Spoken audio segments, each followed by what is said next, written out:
Do do do do do do do do do do do do do do do. Copyright strike. There you go. Right away, we're done. We're done. We're And there done. we go. Oh, I mean, Have a good look, show, I guys. could do look out! It's just two middle-aged geeks on film. There you go. Yes, and you can see me. I am in my full super shill.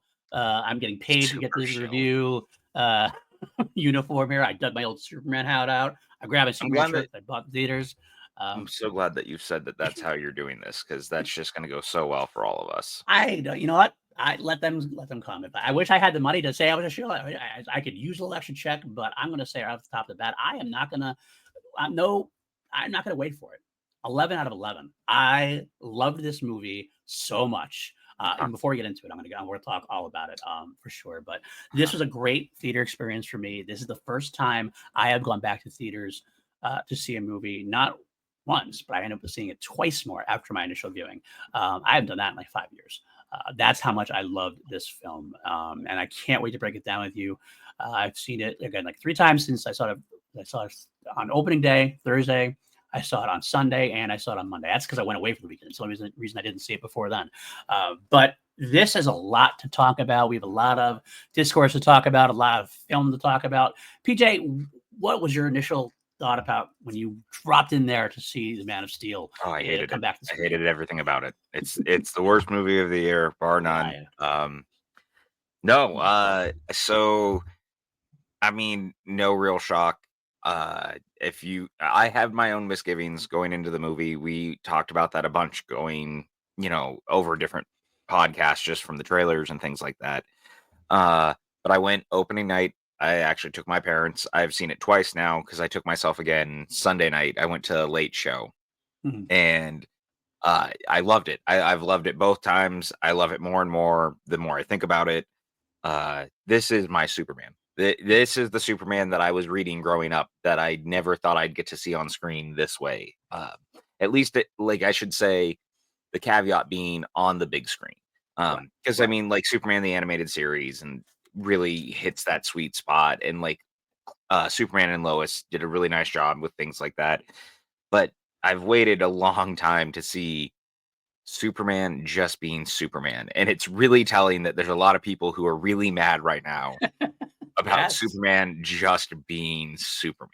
Well, before we get into it, I want to ask you, how's your week been? Last week you covered Zack Snyder's Justice League. You've been exercising like a beast. You've been sending these shots every day, like 8 and 10, 12 miles a day. I'm like, oh my God, I hate you. I love you, but I hate you. I'm tired. I actually, before we got on here, I woke up earlier than I anticipated, and I was like, will I go to the gym before the podcast or after? And I started to move, and I was like, I may not go today. For the first time in over 20 days, I may not go. Well, that's a just switch. Because I'm tired. Well, that's a switch. Because I actually went this morning. I walked out, did a walk, and PJ did shame me eventually, and eventually said, "You know what? I'm sending you this thing so you start moving again." I'm like, "Yeah, I know." And well, no, but it wasn't shaming. It was to be like motivation. It was supportive. I know you're right. It's a supportive, like loving thing. I would never push you just because I'm trying to be an asshole about it. It was a shame out of love. I'm not going to say that. It was definitely a shame out of love. But you and actually my wife have been pushing me for a bit. I've undergone a transformation myself already. I definitely have already lost a lot of weight. You're so handsome. Thanks, dude. So he is. But I hadn't really been doing a lot of moving recently, especially my knees been acting up a little bit. So I'm going to try to get back into a little bit and get that strength as well as the lost weight. But definitely moving a lot. So I moved today. I walked a little bit before in the 95-degree heat, which is why I'm still a little glowy a little bit. That's what's going on there. No, it's because you're handsome. You're glowing with handsomeness. Is that what it is? So I want to shout out real quick before we do. We usually do our banter beforehand. The Emmys were being announced as we spoke, and I really want to shout out Harrison Ford getting nominated. It's about fucking time, man. Absolutely. 83 years old and first time nomination. And he fucking deserves it for Shrinking. No, 100%. It is. It's mind blowing to me that it's taken this long for him to actually get a nomination like that, and especially because I felt like the last time the nominations were around for Shrinking, the fact that he didn't get nominated then was a fucking travesty, and people were really upset about it then. And so now I'm glad it's come around and he's been nominated. I think that's fantastic. I also don't think this is like a makeup, by the way. This is not like a makeup. This No, was no, no, no. just as good in the second season, if not better. He's better. If you've seen Shrinking, you'll know exactly what I'm talking about the season 2 finale. And anyone who's seen the show knows exactly what I'm talking about the last 10 minutes. He gives one of the best performances, maybe the best performance he's ever given in his career. So doesn't feel like a makeup sort of thing. It definitely feels like we finally got it and Right. we're doing the thing. I think about that last episode a lot. It's funny. I was talking about Shrinking yesterday with a couple of people I was out with, and I was convincing them to watch it. So hopefully I created new fans in the process. Well, I've been showing my son. My son and I have been watching it back, and we just watched the penultimate episode yesterday.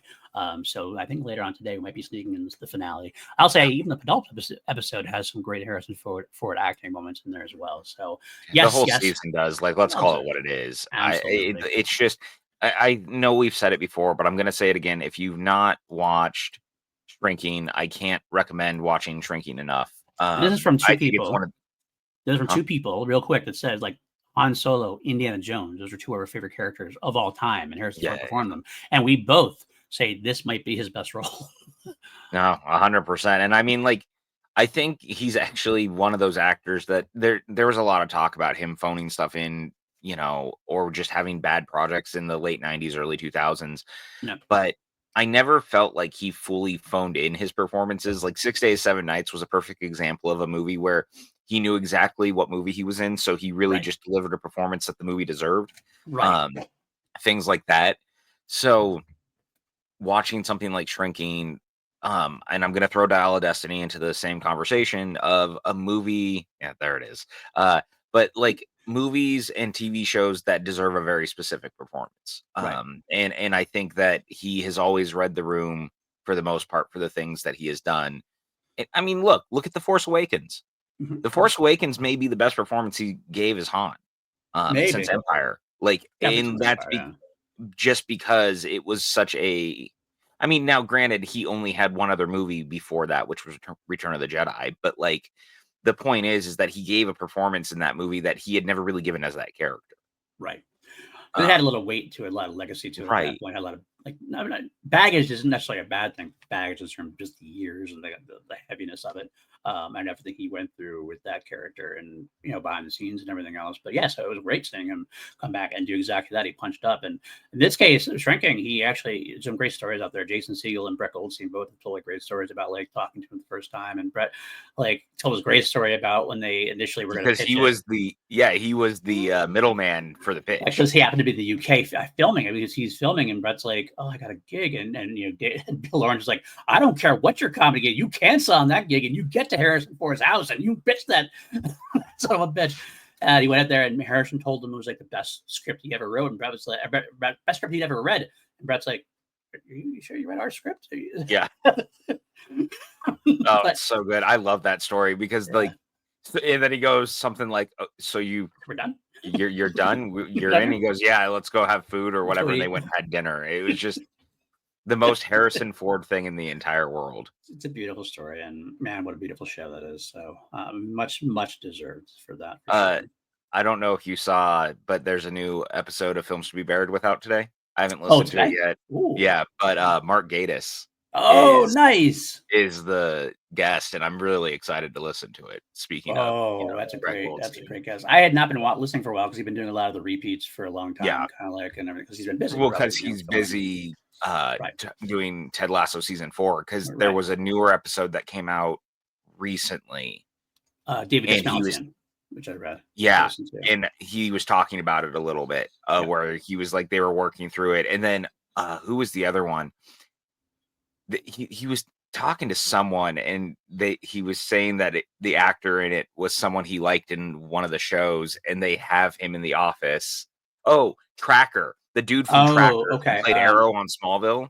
Yep, Justin Hartley, right? Yeah, Hartley. So I listened to that one last week, and he was saying that when they were in the weeds writing the season 4 scripts, they'd have a picture of Justin Hartley as Tracker on the board so that if they got lost, they could get back in place because Tracker would keep the story straight. And Hartley thought that was the funniest thing in the world. And I loved it. I thought it was such a great story. I And missed that episode. I'll have to check that one out. it's really good, actually. Hartley was a really fun guest, which like I only really know him because of Arrow, Right. like or Smallville, because he played Right. Green Arrow. I haven't watched Tracker. My parents love it, which means it's an AARP crowd show, but like I kind of want to check it out. Technically, so is Reacher. That's We love exactly what I was going Reacher. to say. Is so is Reacher, and that's kind of my shit. So It feels like the same. It feels like it's the same thing. Reacher, Tracker seems like the same kind of Lincoln Lawyer, right? Yeah, exactly. So, I will say, Des Malchian is also a great guest. Listening to him, that dude is just intelligent, like he's empathetic, so cool, smart, cool, like a horror guy like us. Like he had a great conversation with him as well. So I definitely check that out. Here we are pitching another podcast to listen to, but we do that every once in a while. So we love that one for sure. it's legitimately my favorite podcast that I listen to. I just think it's so cool because I mean, it helps that I think Brett Goldstein is like endlessly fucking likable. Yes, but he is really smart, really intelligent. He loves movies, and it really comes through in the podcast. Absolutely. And it's always my favorite when you have people who also love movies coming through. That's why I'm so excited for the Mark Gatiss one. Yeah, absolutely. He's one of us as well. You know what's so funny? Like, obviously people know Mark Gatiss because of like Sherlock and all these things, but I keep seeing him in the trailer for Fantastic Four, and it just kills me that, like, to me, I'm like, that's the Master from the Doctor Who audios. And he's now in the Fantastic Four. And of course, I'm the only person who realizes that is, of course, the Unbound Master. I also just like in general, like, because he's obviously a Doctor Who writer as well. And he played a couple of roles, even in the visual Doctor Who. He was the Brigadier's grandfather, Brigadier's father. Yeah, Brigadier's father in the Peter Capaldi episode. The finale. Yeah. Loved him in that too. Well, he also wrote he wrote the television movie for the 50th, The Adventure in Time and Space. This is why I love so every time I see him, I think Doctor Who. So like exact same thing, which does that Fantastic Four trailer. I'm like, yep, Doctor Who on the big screen. Love it for sure. It's so funny. They showed before the Superman movie started the other night when I took my parents, the Harkins was running through, like, they have their ad things before the movie because we always get there early. And they were showing like the rest of the movies of the summer, and the Fantastic Four one popped up, and my mom's like, I can't wait to go see it. And I was like sitting next to her, and I was like, all right. And I bought tickets for opening night because I thought I was just going to go by myself. And she was like, no, I really want to go see it. It kind of reminds me of the Jetsons. And I was like, I'll allow it. I'll allow it. As long as you want to go see it, like, I'll allow it. I you know what? I see where she's coming from. I get it. Yeah, I get it.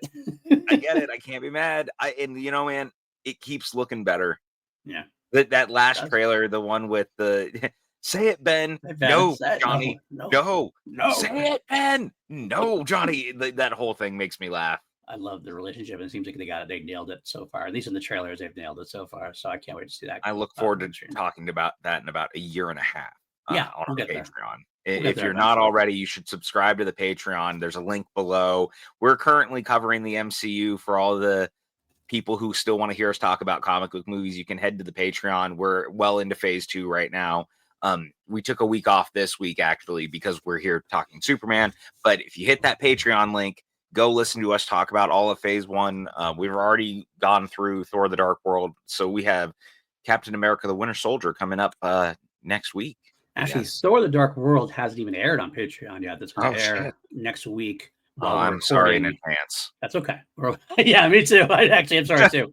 But we are going to be recording The Winter Soldier while that airs. So we try to get ahead of ourselves a little bit there. But yeah, that's been a lot of fun. I've been very much looking forward to continuing that journey as well, especially as we get past Thor: The Dark World. Because I definitely apologize as well, because it's definitely not our favorite for sure. I think that might be one of the shortest episodes of the podcast we've ever done. And it really was just not a fun conversation. I mean, it's a fun conversation because I like talking with you, but it's just not fun to talk about. We just don't like shitting on a movie, and that's what we ended up doing, unfortunately.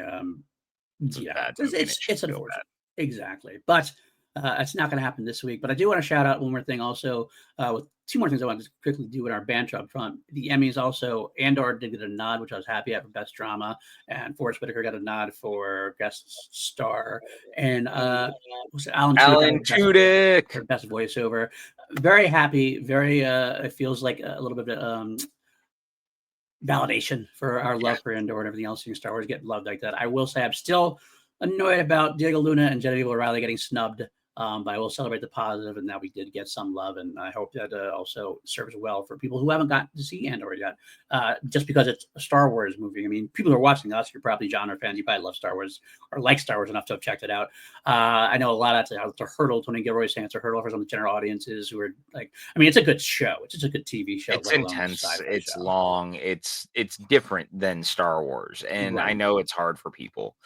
Right. But I still love it. Some people look at it, but some people look at it and go like, oh, you know, it's pew pew lightsabers and stuff, and like that. This is actually a really good drama. So if you haven't, yeah. Also, I finally saw 28 Years Later. Oh, good for you! In the last week, and I have to say, man, what a fucking movie! I waited so long for a sequel to the 28 movies. You know, like 28 days and 28 weeks. It's been almost 20 years since the last one. Yeah. Not quite 28. No, not quite. But like, dude, holy shit. What a goddamn movie. Fun. A lot of fun. So good. It's so intense. I like that Danny Boyle came back and was like, I want to do something very different because it's so different than 28 Days. Right. And it works. I love it. There's some really cool camera movement and stuff. The fact that he shot it on an iPhone is insane to me. He's a crazy person. He really is. I really liked it. I've been doing a lot of movie catch up because I also finally caught Karate Kid Legends. Oh yeah, that's right. And I really liked that. Like I'm not gonna say it's super amazing or anything. Don't get me wrong. But like, if you like the Karate Kid, you can't really go wrong with it. Like it's just a Karate Kid movie.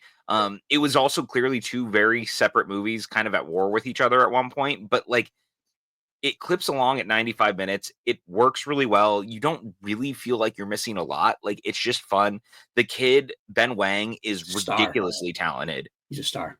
He's a star. And like it doesn't give you like first acting gig jitters at all. No. He comes up. He acts like a star. As far as I mean, he's got the charisma to be a star. I hope people have noticed him and will put him in other projects because he deserves it for sure. The funny thing about that to me is like it's being billed with Ralph Macchio and Jackie Chan, and Ralph Macchio honestly is barely in the movie. Well, Jackie Chan's barely in it too, and Jackie Chan is in it just a little bit more, but not much more. And I gotta tell you, and this is no slight to them, I think actually the first act of the movie was actually a stronger act. When they weren't in it, it was actually a stronger movie overall. When they came in, it was fun. And I'm not going to ever decry them coming into the movie because I had a lot of fun with it. But as far as like actual what it counted on Ben and Joshua Jackson of all people and like that storyline, I was like, this is actually kind of a really good movie in a way. Yeah. The other two come in and it becomes fun. It becomes a fun Karate Kid movie, and I still love it.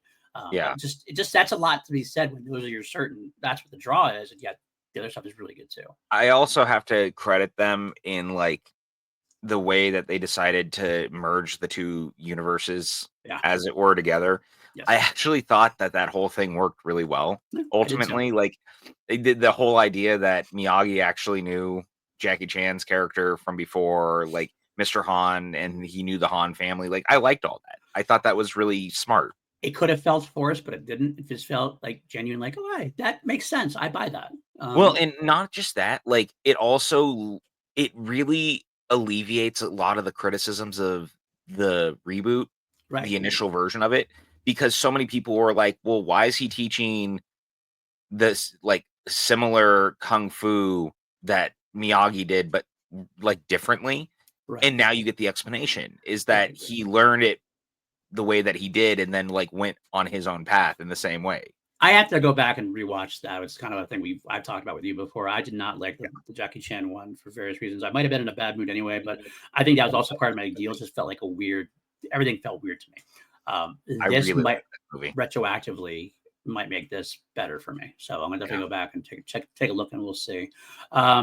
One last thing I do want to shout out before we get into Superman, which I know you've been waiting patiently for, everybody. So thank you. They already know up top. You told them that we gave it perfect 11s. I don't know what you want from us. True. I don't even watch it anymore. You don't have to see anything else about it. I'm very excited about. They had a Stranger Things poster come out today, and the trailer's coming out tomorrow for season 5, the finale.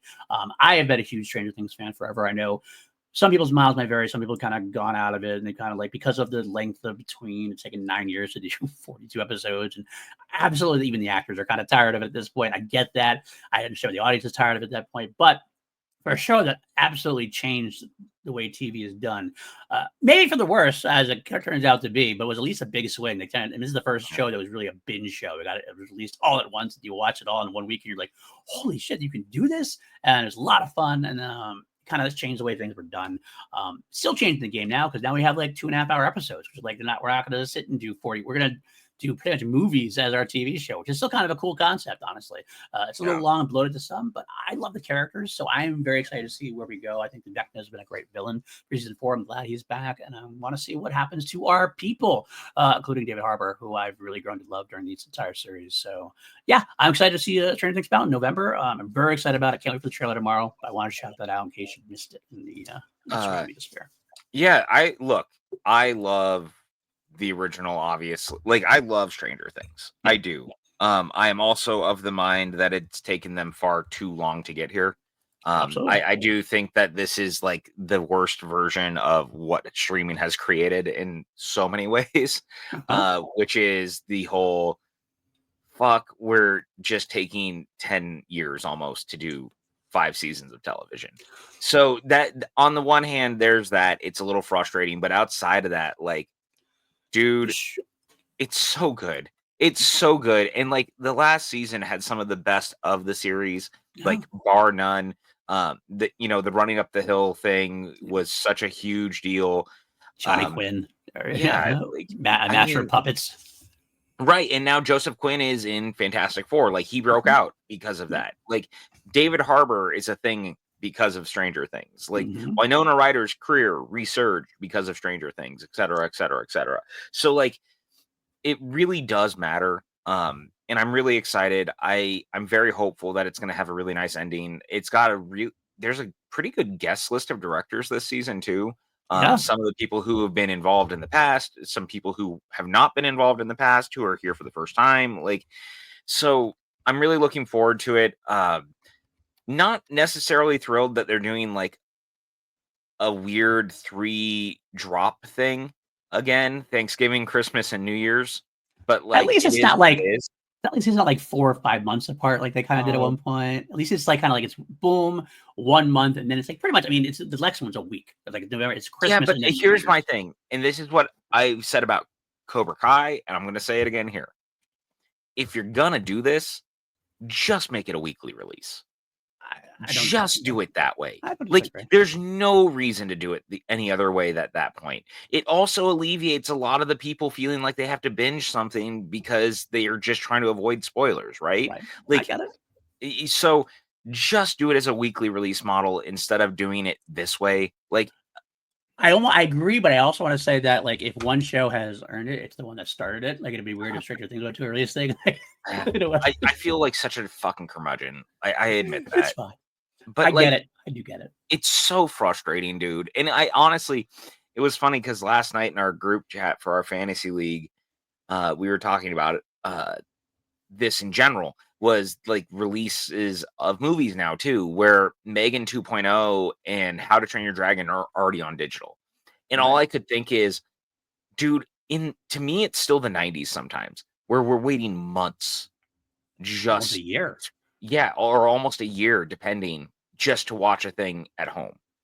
Now it's not even been a month for one of them and just over a month for the other. And they're both on digital. Like, it's just so weird. So on top of that, you have that going on. And now you have this where it's like, just go to the weekly releases. It clearly works. Like, people like that. And it creates water cooler talk. And you'd get so much hype going into the end of it, you know? It stretches it out. Yes. Said it's all being done in a weekend, and then you're done, and then what?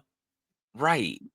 I agree. I prefer a weekly release as well. But It is what it is. I'm Sorry, I'm excited an about old it. man yelling at cloud, guys. I I know. am. I will bring up back to the excitement. I'm excited about the directors, and we got obviously the Duffer Brothers are there. Sean Levy Of obviously going to course. be back, but you got Frank Darabont coming out of Yeah, retirement. So you like the that's series the so thing much. for me. It's the Darabont of it all. That's awesome. And then also Dan Trachtenberg, Uh-huh. like the guy Uh-huh. who's been killing it in the Predator universe, is like that's awesome to me. Uh-huh. So I can't wait to see what we got coming up at this point. So that Also, speaking of Netflix, we're like a week away from Happy Gilmore 2. you wouldn't And know I'm it almost. actually, huh? You almost wouldn't. You almost wouldn't know it. Like I feel like it hasn't been like I know. promoted too much. It's like And yet I still can't wait either. You know what I'm saying? Like, I can't wait, but you're right. I almost feel like I wouldn't know it because it just kind of doesn't feel like it's happening. it had the And one this is the other trailer. thing. I feel like Netflix is a place where things go to die. I agree. This should have been a theatrical release. I think At this could have least been a week. yeah, at least put it in there for a week. Exactly. It's something that would have survived. I think it would have thrived in theaters for a little bit. A low I budget agree. movie, get out there, getting those fans back in there. I think it would have been perfect for a comedy for them. But Netflix is against it, so they're gonna. Well, I mean, I made the argument last year similarly that there was no world that they should not have put. They should have not put Beverly Hills Cop. Beverly Hills Cop. Yeah, Yeah, I felt like that 100% should have been a theatrical release in some absolutely, capacity, and absolutely. I will never understand why it wasn't.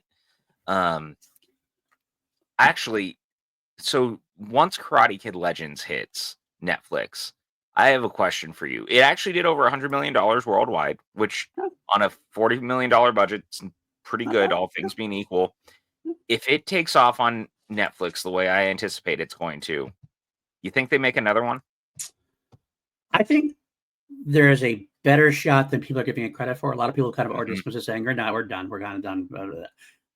I wouldn't be surprised at all. I wouldn't be I surprised if they make a Netflix streaming movie That's exactly what I'm anticipating, and doing it where they bring more of the Cobra Kai characters into incorporated it. Cobra Kai. Yeah, it'd be like kind of like Yep. you're gonna get like a Portals kind of Yeah. moment with all the Karate Kid characters and everything else. And hell, we could, that might be where Uh-huh. what's her name from Next Karate Kid Yeah.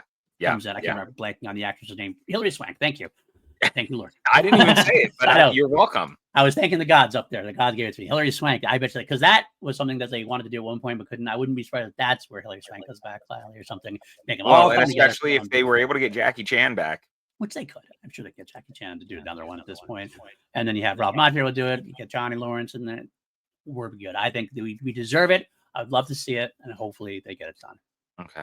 Well, Let's I feel like we've spun our talk wheels enough, you Superman. guys. Let's go ahead and break I it want out. to get something out of the way before we get into the goodness of it. I want to get something out of the way. First of all, I want to talk about, you mentioned before, the time and energy and digital things, blah, blah, blah. I want to get away the discourse, get this out of the way. We are fans of the Snyder movies. We both enjoyed them. We picked them apart a We little bit. literally have all the reviews on the website. You can go listen. It's on here. We like those movies. Yes. So that out of the way. I want to address. I feel like there's this is the division of fans. We have the Snyder zealots. We have the Snyder fans who aren't going to be a fan of this movie, and that's okay. And then there's the fans like us who are positive and love a lot of things. And then there's the Superman fans and then the Superman fan base that just is hungry for James Gunn's Superman. I will say I hate the discourse already that Superman opened up tremendously well. Hugely well. It's one of the Rotten best Tomatoes openings in scores, a long time for anything WB. critics, fans above, and then there's this big, public announcement or whatever. Superman made 125 million in its opening weekend, second biggest opening of the year, I believe it was, and it soared past Man of Steel's opening of 116 million. Of course, the fans from Snyder had to revolt, reject, and say, "Well, Man of Steel didn't include the Thursday previews like Superman did," and you know what? Fair. That's a fair point to make. That Doesn't with the matter. previews, I'm going to get there with the previews. Thursday previews, Man of Steel made more than Superman did, 128 million to 125 million. So you know what? I will also shame the publicists who they're putting this out there. 125 million soars past Man of Steel. Okay, do the math. It's closer to this. It's not soaring past it. Okay, fine. At the same time, I also want to point out to the zealous fans, besides the fact that doesn't matter. No, but we'll get to it. It is a time and place thing. Man of Steel, 2011, coming off the Christopher Nolan Dark Knight saga, which is considered, whether we consider it or not, but like public knowledge, the greatest, if not one of the greatest comic book trilogies of all time. Hype was there. Iron Man was 2008.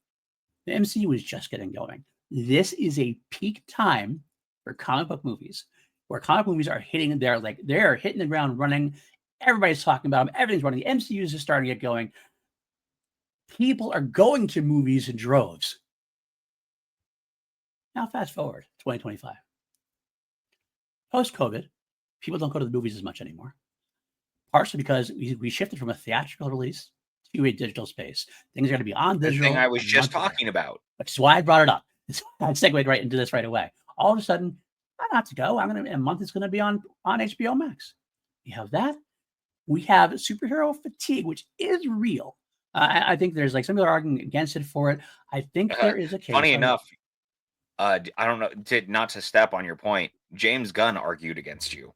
I know. I love James, but I think he's wrong. There is some fatigue. I think, obviously, if you make a really spectacular movie, people do come see it. I think they did here. So with the superhero fatigue coming in DC, specifically DC, want to talk about whatever superhero fatigue, DC specifically is coming out of the toilet, basically. It's at its lowest. We had to reboot the universe because everything was going so badly. With all that said and done, all that in mind, you open up about the same as Man of Steel. So that's not the win that you think it is, zealotous Snyder fans. It's not the win you think it is. No, it's actually a huge victory. Positivity galore. And it's nothing against Man of Steel. Love Man of Steel, and I think Man of Steel was overall successful. I do. But this has got a great word of mouth, great critical acclaim. It's launched in the DC universe, and people are talking about what's going to come up next. And the general audience actually likes it. That's the most important takeaway on top of everything else. Is that general audiences really seem to respond to it. The truth of the matter is I think that there's just going to be a sect of people who are always going to be loud and angry. It just is what it is. Yes. It's not all Snyder fans. I know some Snyder fans who probably are going to prefer Man of Steel in that, because it is, we'll be honest here, it's a more like adult, grown-up, darker Superman, and that's what they wanted. Okay, fair enough. It's not my Superman. I enjoyed it. I even said it during the reviews. I said, this is like an Elseworld Superman. This is not a Superman, but you got to look into it as an alternate universe Superman. And that's a cool take on it. This is my Superman. This is it, man. This is my Superman. In 1988, young PLD opened up Action Comics and there's Superman. This is what I got. So this is the most comic booky of the Superman of all time. Now, your miles may vary. We'll talk about later on whether, Superman 1978 versus Superman 2025. Different kind of film. Superman 1978, not trying to be Zack Snyder, but it was also trying to be a serious take on You'll Believe a Man Can Fly. Campy, but still kind of trying to, I don't want to say embarrassed about being a comic movie, but trying to shine down the silly, goofy factors. You're never going to see Crypto in Superman 1978. That was never going to happen. Superman 2025, James Gunn has decided to embrace everything about Superman in every way possible. And I was here for it. 100% here for it. I've been waiting for a Superman movie that would so unabashedly be Superman my entire life, which is why this movie, to the shock of literally no one listening to the podcast who has listened to it before, will know immediately that, yes, this movie 100% made me cry on multiple moments just by existing. Mm-hmm. It's not that the movie, it also elicits an emotional response, period. Don't get me wrong. But this movie, just in pure existence alone, made me cry because it so loves the comics. It so loves the world. It so loves these characters, and it just hits right. So for me, I am just so happy that we have this movie. Right. And look, yeah, you might like a certain version of the character. I've waited my entire life to see this version of the character on the big screen.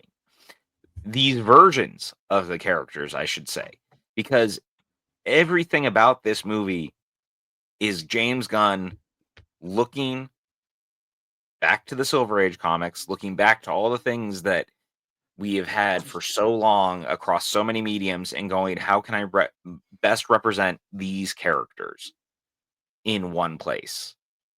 And Right. that's what this movie is. Oh. This is a movie that has Superman actually saying things like golly and moments like that where you have crypto flying around destroying things, where Lex Luthor is legitimately willing to let the entire world be destroyed just to be right.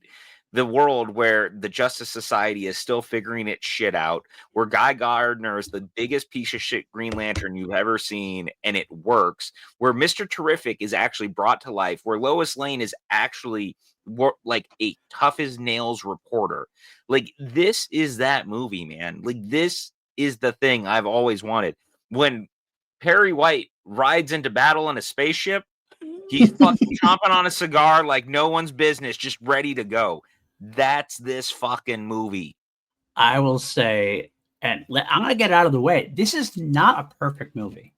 It is far from It perfect. There doesn't is even some have to be. issues. There are a lot of issues we could nitpick, and I will point out some things that it is bloated in some ways. There are some things that are underdeveloped, underutilized. There are some sloppiness here and there, but it captures the vibe and the power of Superman so well that it doesn't matter. It just doesn't matter. I will say Superman is a character about hope, about making the people around him better, making everybody, like, inspiring everybody. And that's what this character does. This character does that in droves. And there's so many moments of that. I'm like, this, he just gets it. And it's the opposite. And I hate saying opposite because it's like saying I don't like the Zack Snyder stuff. I love that stuff.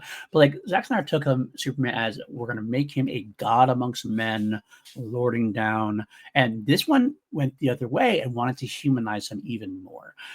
And I think in truth, that's what the character is when the character's at strongest, when Right. Superman is the most human character of them all, he's the best of what humanity could be.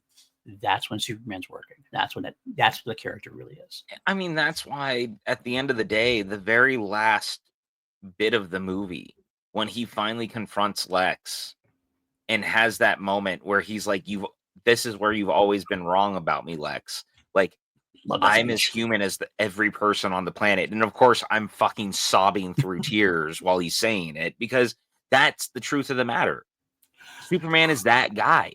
I'm And oh, scared. I screw up all the time. but I wake up every morning and I put one foot in front of the other, just trying to do the best that I can. Right. And Fuck, are you kidding me? That's Superman, dude. yeah. Like that. And here's the crazy part. I don't know if you got this, but there's like a little bit of a meta contextualization to this storyline Mhm. because Superman kind of gets canceled, right? Because Yeah. they find these things that everyone thinks that they know about the character. And it's almost what happened to James Gunn while he was Mhm. working at Marvel. He Mhm. came on the scene, he popped out, people were inspired by him, only to have a bunch of people who didn't like him try to find a way to destroy his career, Mhm. and they went after it. Yep. That's what Okay. this storyline is in some capacity.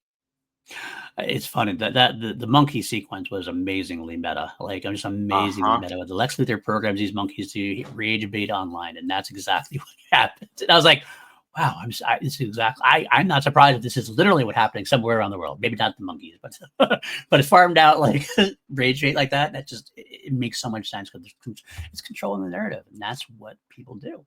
Just and that's what Superman fights against. Yeah. And people don't seem to understand that sometimes, but I'll say it again. That's what Superman fights against. And that's the truth. Like, here's the thing, man. Again, I'm not trying to say that you have to I'm not trying to put down on the Snyder version of the character, but like the truth of the matter is like to me, Superman should be hope and joy and pain in some ways. And that's what this movie is. And truth of the matter is too, like, I've waited to see a Superman who's gonna fight kaijus and save squirrels at the same time. Like, to me, that is the character, right? And so the sequence involving the kaiju, which really is just outstanding because number one, what a great way to introduce the JSA. Yep. Justice Or the Gang. Justice Gang, for now, though they're Cool building the name. Hall of Justice. It's a cool name. It's a cool It's a cool name. name. You're in. But this whole moment where Superman doesn't want to kill the kaiju, he's trying to protect everyone in the city at the same time. He's trying to figure out how to get it out. And then he sees a squirrel. And he's like, well, I have to save the squirrel on top of it. Like, the fact that there's a moment where Superman saves a squirrel is like, I've used that as the barometer for anyone I'm talking about the movie with. I go, Right. this is not for nothing, but there's a battle in the movie where Superman saves a squirrel. If you can get on board with that, Right. then this is going to be your movie. Right. Because that's the test. Yeah, and I get, in a way, like, I can understand where some of this stuff could be too much, and you have to adjust to it. You're not used to it, especially in Superman films. We haven't had this in Superman film. We've had this in the Guardians films, obviously. James Gunn is noted for having these kind of, he has heart, but he also has a lot of comedy and he has a lot of irreverence. And there's these moments that worked very well in Guardians and worked like in the Suicide Squad. That's what he's been known for. So there was a worry that that would take over this movie. I don't think it does. I think the balance is there, but there's definitely moments of it that you would never have seen in another Superman. So sometimes I can understand why people might have a struggle making that step, taking that next step. But if that is you, if you did struggle with this movie because of that, I would urge you, if you don't go back to the theater, take a second view, knowing what you are getting, like knowing that James Gunn's doing a little bit of James Gunn thing. And I think you will like even better the second time. I really, truly, honestly mean that. I feel like it once you get that in, it just like it clears up the mind to let you take on this. Okay, this is what James Gunn's story is giving me because the heart is there. It is there on his sleeve. You just got you might have to maneuver some past moments that might the squirrel moment might be too much for some people. It wasn't for me. I thought it was fun. I thought it's very much on the nose for Superman. Right. As far as it goes. And that's the point though, Right. is that that is Superman. Like that is the character. That is what Superman, the character, should be doing, right? I mean, I had moments where I was like a little weirded out. Like I wasn't like fond at one point when he said like dude, like when he said dude to the dog. I kind of like felt like a Superman saying dude. That felt a little weird. Again, though, it was I thought it was cute. It's quick bits. It's quick bits. That's why I don't. But also, that's how I interact with my animals. Right. And I agree. I get it. Maybe that's part of my struggle to get into it. Superman's always like that different kind of thing. It's great seeing him being humanized. I get it. I totally get it. But I guess every once in a while, I'm kind of like, oh, interesting. All right, that's fine.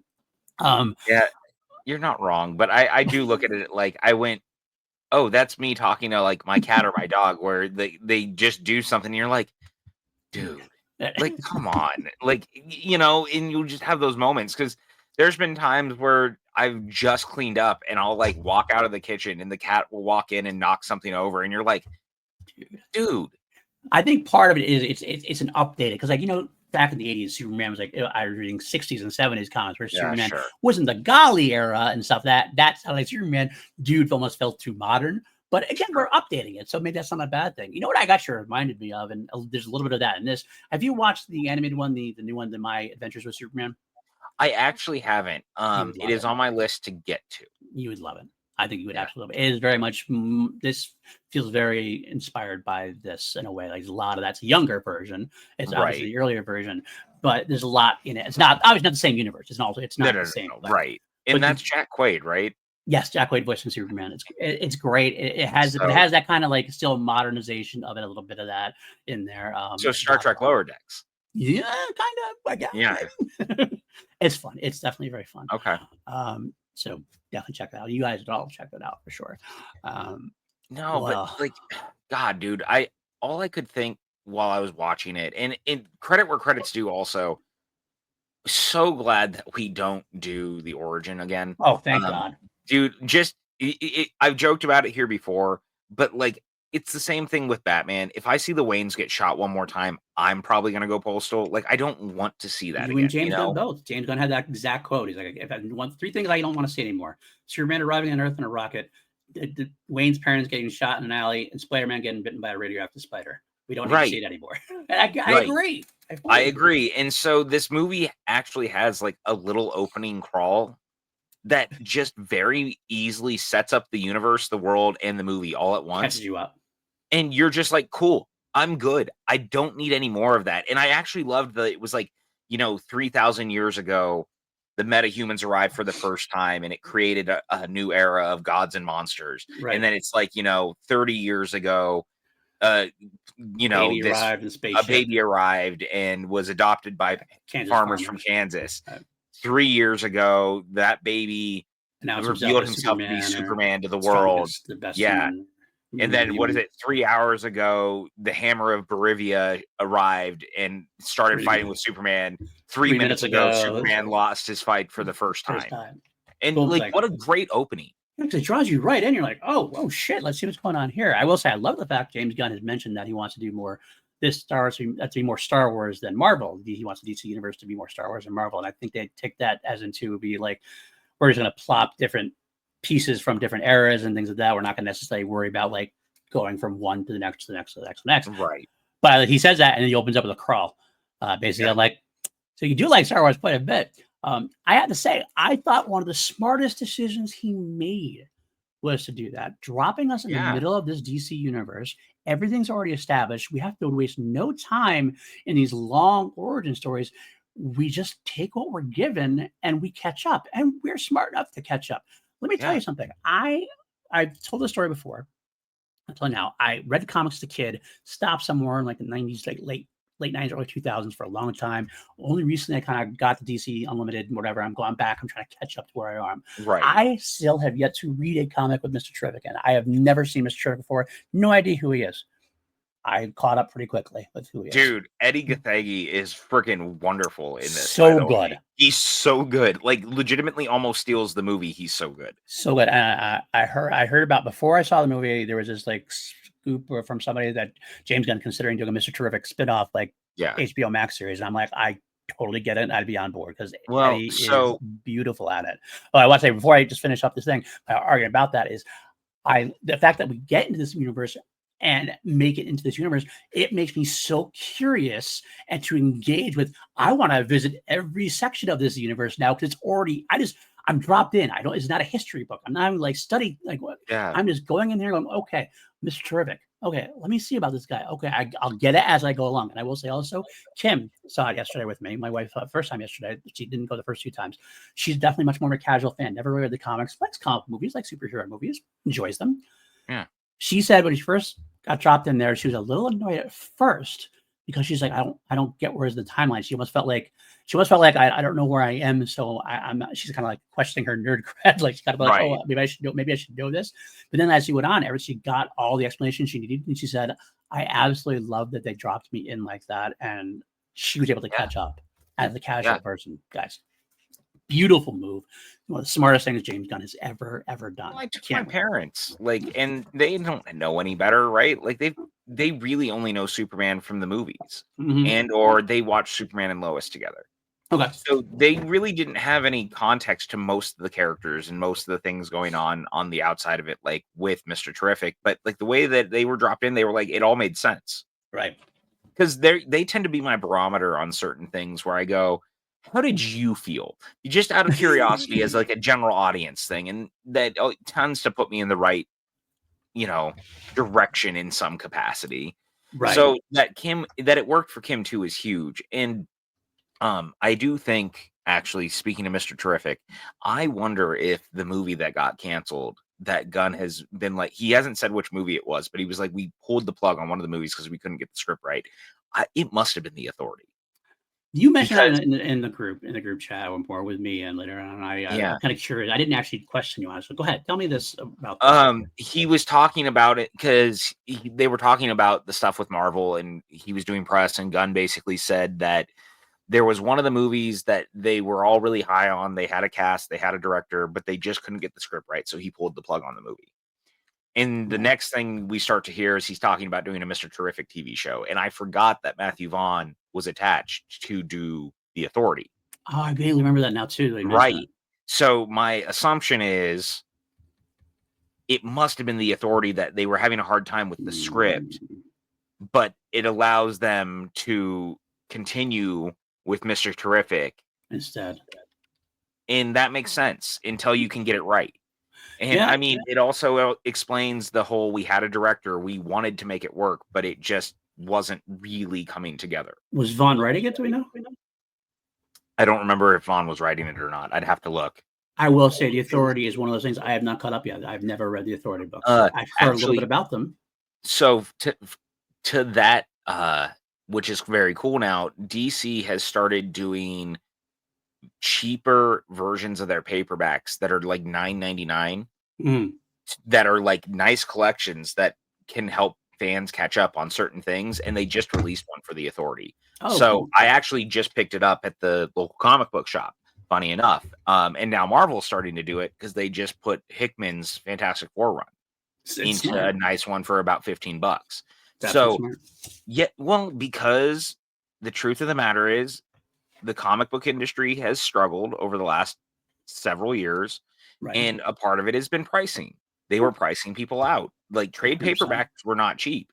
So now to do they're like, I would almost call it like an airport sized version. So they're a little smaller than like a standard comic book, but they fit quite a bit in it. They're nicely printed. Everything looks great. You can buy it. There's an All-Star Superman one now. If you've never read All-Star Superman, you can go pick it up. The entire run, $9.99. Nice. Very nice.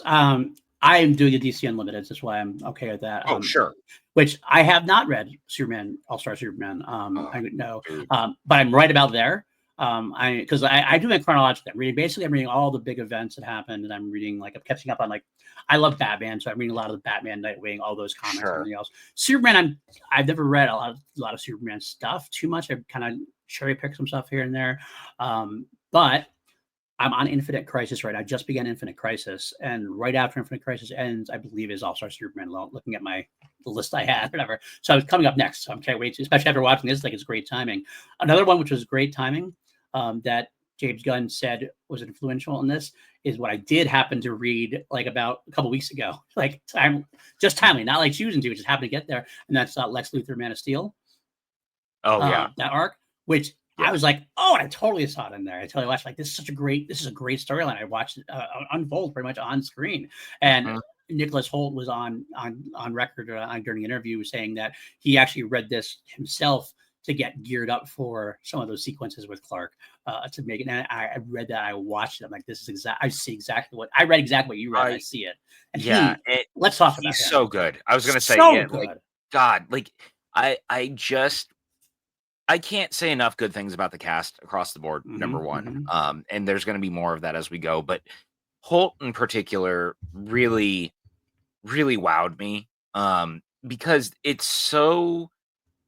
this is a character that has been done so many times. And the truth of the matter is your mileage may vary on most of them.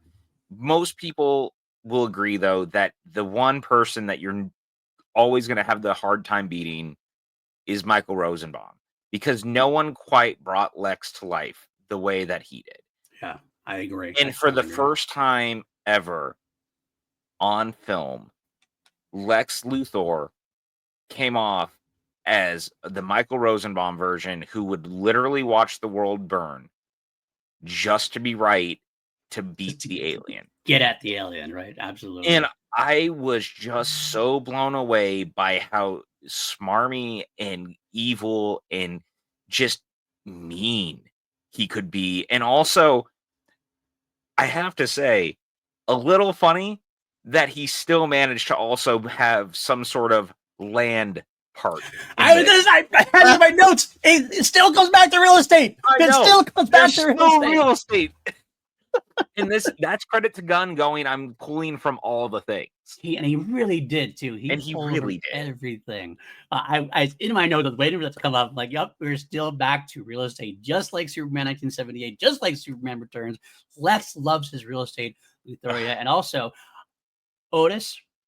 He has a character named Otis. Yep. In there, not the same Otis. He's actually a smart character and everyone else. But you know what his last name is? No. Berg. Are you serious? His last name is Berg, so it's Otis Berg. Tracks. Well, Eve is in this too. Eve is pretty much the same character. She's definitely an updated version of the Yeah. character, but socialite, stealthies galore, smart as a whip, or not smart as a whip, smart like No, but also smart as a whip. but smart in a way, like exactly. It's like Yes. that's behind. Like she comes off completely like a bimbo headed, like bubble headed disaster, but then you see what she does, you're like, damn, she knew what she was doing. Actually, That was my favorite moment is when Lois goes, "Jimmy, your ex is a genius," and he just sits there and he goes, "What?" your hot ex is a genius. Hot? Yeah. Also, Skylar Giscondo is so fantastic as Jimmy. And it's so funny for me because I know him from Psych. Right. He played the young version of Sean like in the back half of the series when they had to recast the character.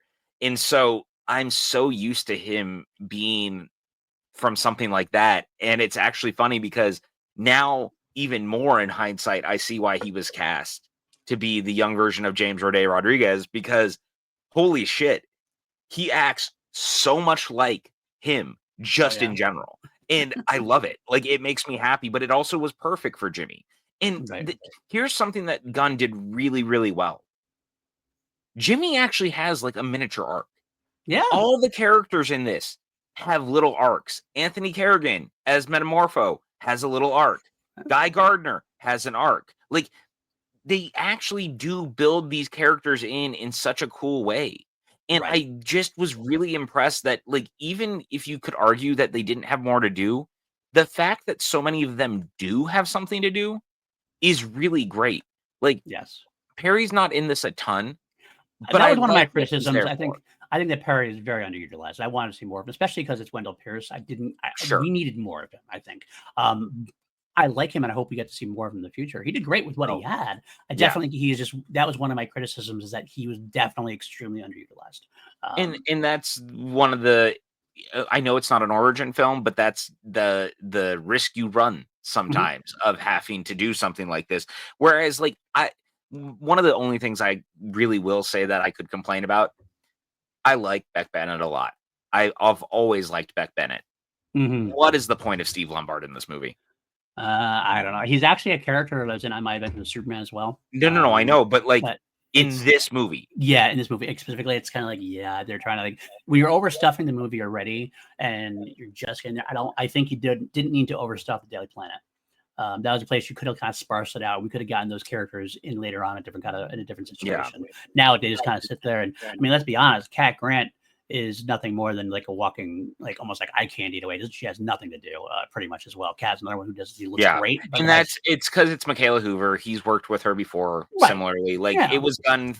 And, you know, there's a lot to be said about Gunn likes to work with people that he's worked with before, but also credit where credit's due. People can say all that, but like the major players in this movie, David Cornsweet, Rachel Brosnahan, you know, all like Nicholas Hoult, Isabel Merced, Kerrigan, Eddie Gathegi, none of them have been in his movies before. The only one really was Fillion. So if you're looking at this was him working with a lot of new people. Like, even credit, I love that Bradley Cooper plays Jor-El. I think that's great. Yeah. And it doesn't matter because it's such a small part, but like that's where he was putting people he liked working with. Like, because that's the perfect kind of person for that role. Because Jor-El, because Kim asked me that, and I was just kind of like, well, why did they waste Bradley Cooper on just a small role? I'm like, well, you got to understand that Jor-El is a small role in general, but he has history. Like Marlon Brando played him in the first one. Like that was like such a huge deal. You know, Russell Crowe playing him in Man of Steel. These are big gravitas actors, and they need to be able to have that kind of gravitas to play that kind of a character, even if it's a small section. So when James Gunn has the ability, because of his ties and his friends, we can go, hey, Bradley Cooper, Academy Award nominated actor, can you come in for like 5 minutes and do something for me? And you're like, yeah, sure, I can do that for you. Yeah, that's what you can pull. That's what makes it work. So I liked that the world was filled with people I recognized from which were people he had worked with, but he made sure that everyone also fit who they were playing, right? Yes. Oh, absolutely. But the most important thing was getting Superman and Lois right. Right. And you look, no disrespect to anyone who has played these characters before, and especially Margot Kidder and Christopher Reeve, who originated these characters on film for an entire generation. Like, there's no disrespect meant to any of that. Holy shit. Is this not the casting for these characters, especially for these times? Yes. This is what Superman and Lois should feel like and look like. The trying to make a relationship work, trying to hide the relationship, trying to navigate all this in a world where all this stuff is happening, and they struggle even to be in a, what are we? How Right. does this relationship work? How do we not let you being Superman and me being a reporter get in the way of what this is? Which leads to the great interview segment of the film where Lois attempts to interview Clark, and you've seen it in the trailer. That scene is one of the best scenes in any Superman film. I Period. fully agree. I fully agree. I want to, before we get into that, I just want to say, as it's only a piece about David Corns, but I will say, look, Christopher Reeve transcended Yeah. everything. He transcended the whole film industry. He basically became Superman in real life. That was pretty much his He thing. made us believe a man could fly. And yeah, you looked at him like he was no longer Christopher Reeve, he was Superman. Mhm. And some actors have done that with some roles, or some roles who have done that for, and some people have a hard time. I know people will always have a hard time, even if even other characters have played it. People are going to have a hard time with somebody else playing Indiana Jones. Somebody else Right. are always going to have a hard time playing certain characters because they just don't envelop the role. But with that being said, David Cornsweet in a thankless, like you can almost only the best you can do is not embarrass yourself in a way when you go on against odds like this. And he superseded that and actually made the role his own. And he is a 1A to me, to Christopher Yeah. Reeve. Like he was that good in one movie. Yeah. I believed he was Superman. I Yeah. believed he was Superman. He could do it. No, And that's actually not 100%. even slight to Henry Cavill either, because I enjoyed Henry Cavill as Superman. And I think Henry Cavill got the hell. The last time we saw Henry Cavill was in Black Adam, in that little post-credit Yeah. scene. That was actually my favorite Henry Cavill moment. He actually felt like he finally had, that was the arc. He finally had gotten Superman. But this, and that's not really through any fault of his own, because that was his arc. He wasn't supposed to be Superman until they got to that part. David Cornsweet's being dropped in this world where his Superman is already established, just gets to be Superman. And it's magical. It's magical. It is, because he is the character. In the same way that Rachel Brosnahan is Lois. Oh, dude, you just so perfect. She's so fucking good. It's one of those, again, it's a transcendent performance. Mhm. I've seen her in so many things before, but she was just Lois. Yeah. She Yeah. just was. Like that that tough as nails, hard knock girl. And that's the whole I'm punk rock. You're Superman. That Right. whole conversation when Clark finally tells her that he loves her. Mhm. Oh my god, dude. Like, I'm welling up a little bit thinking about it because she can't get out of her own way. She No. questions everything. She's had such a, tough upbringing, and becoming who she is means that she has to question everything, and that includes their relationship. It's the thing that like she actually takes the Margot Kidder version of the character, which I loved as well. Love Christopher Reeve, Margot Kidder. We Yeah. mentioned that before, and she really builds on it, makes it a more of this time version. That is what David Cornsweet did too. They basically took those roles and just updated them for the times and more enveloped the actual full. They actually had a chance to develop the characters more fully. And what's great about it is that Lois Lane is never, not once is she like a damsel in distress in this movie. Not once. She is just a side character with her own arc, with her own stuff going on. She's actually actively trying to help and save Superman. Well, I was going to say, guess who the damsel in distress was? It was Clark Superman. Yeah, I know, and some alphas are going to get upset about that, but you know what? That doesn't matter what they think, because this is what's important: is that these characters show great affection for each other, great love for each other. And you're right. Let's talk about the sequences. There's like three big scenes with Clark and Lois. They have the beginning scene with the interview, the scene in the middle after everything went down, and then the scene at the end when they get back together. And the interview sequence, we've seen the trailer, you mentioned it already, but it is so good because it showcases It's so powerful. It showcases something very important. It showcases who these characters are: Clark, the sometimes naive farm boy who is just trying to do good. Lois, the hardest nails, savvy, punk rock, smart reporter Yep. who happen to love each other and both know what's right and what's wrong, but both see worlds through totally different eyes. Because the argument they're making, which is very heated, Superman about doing what's right.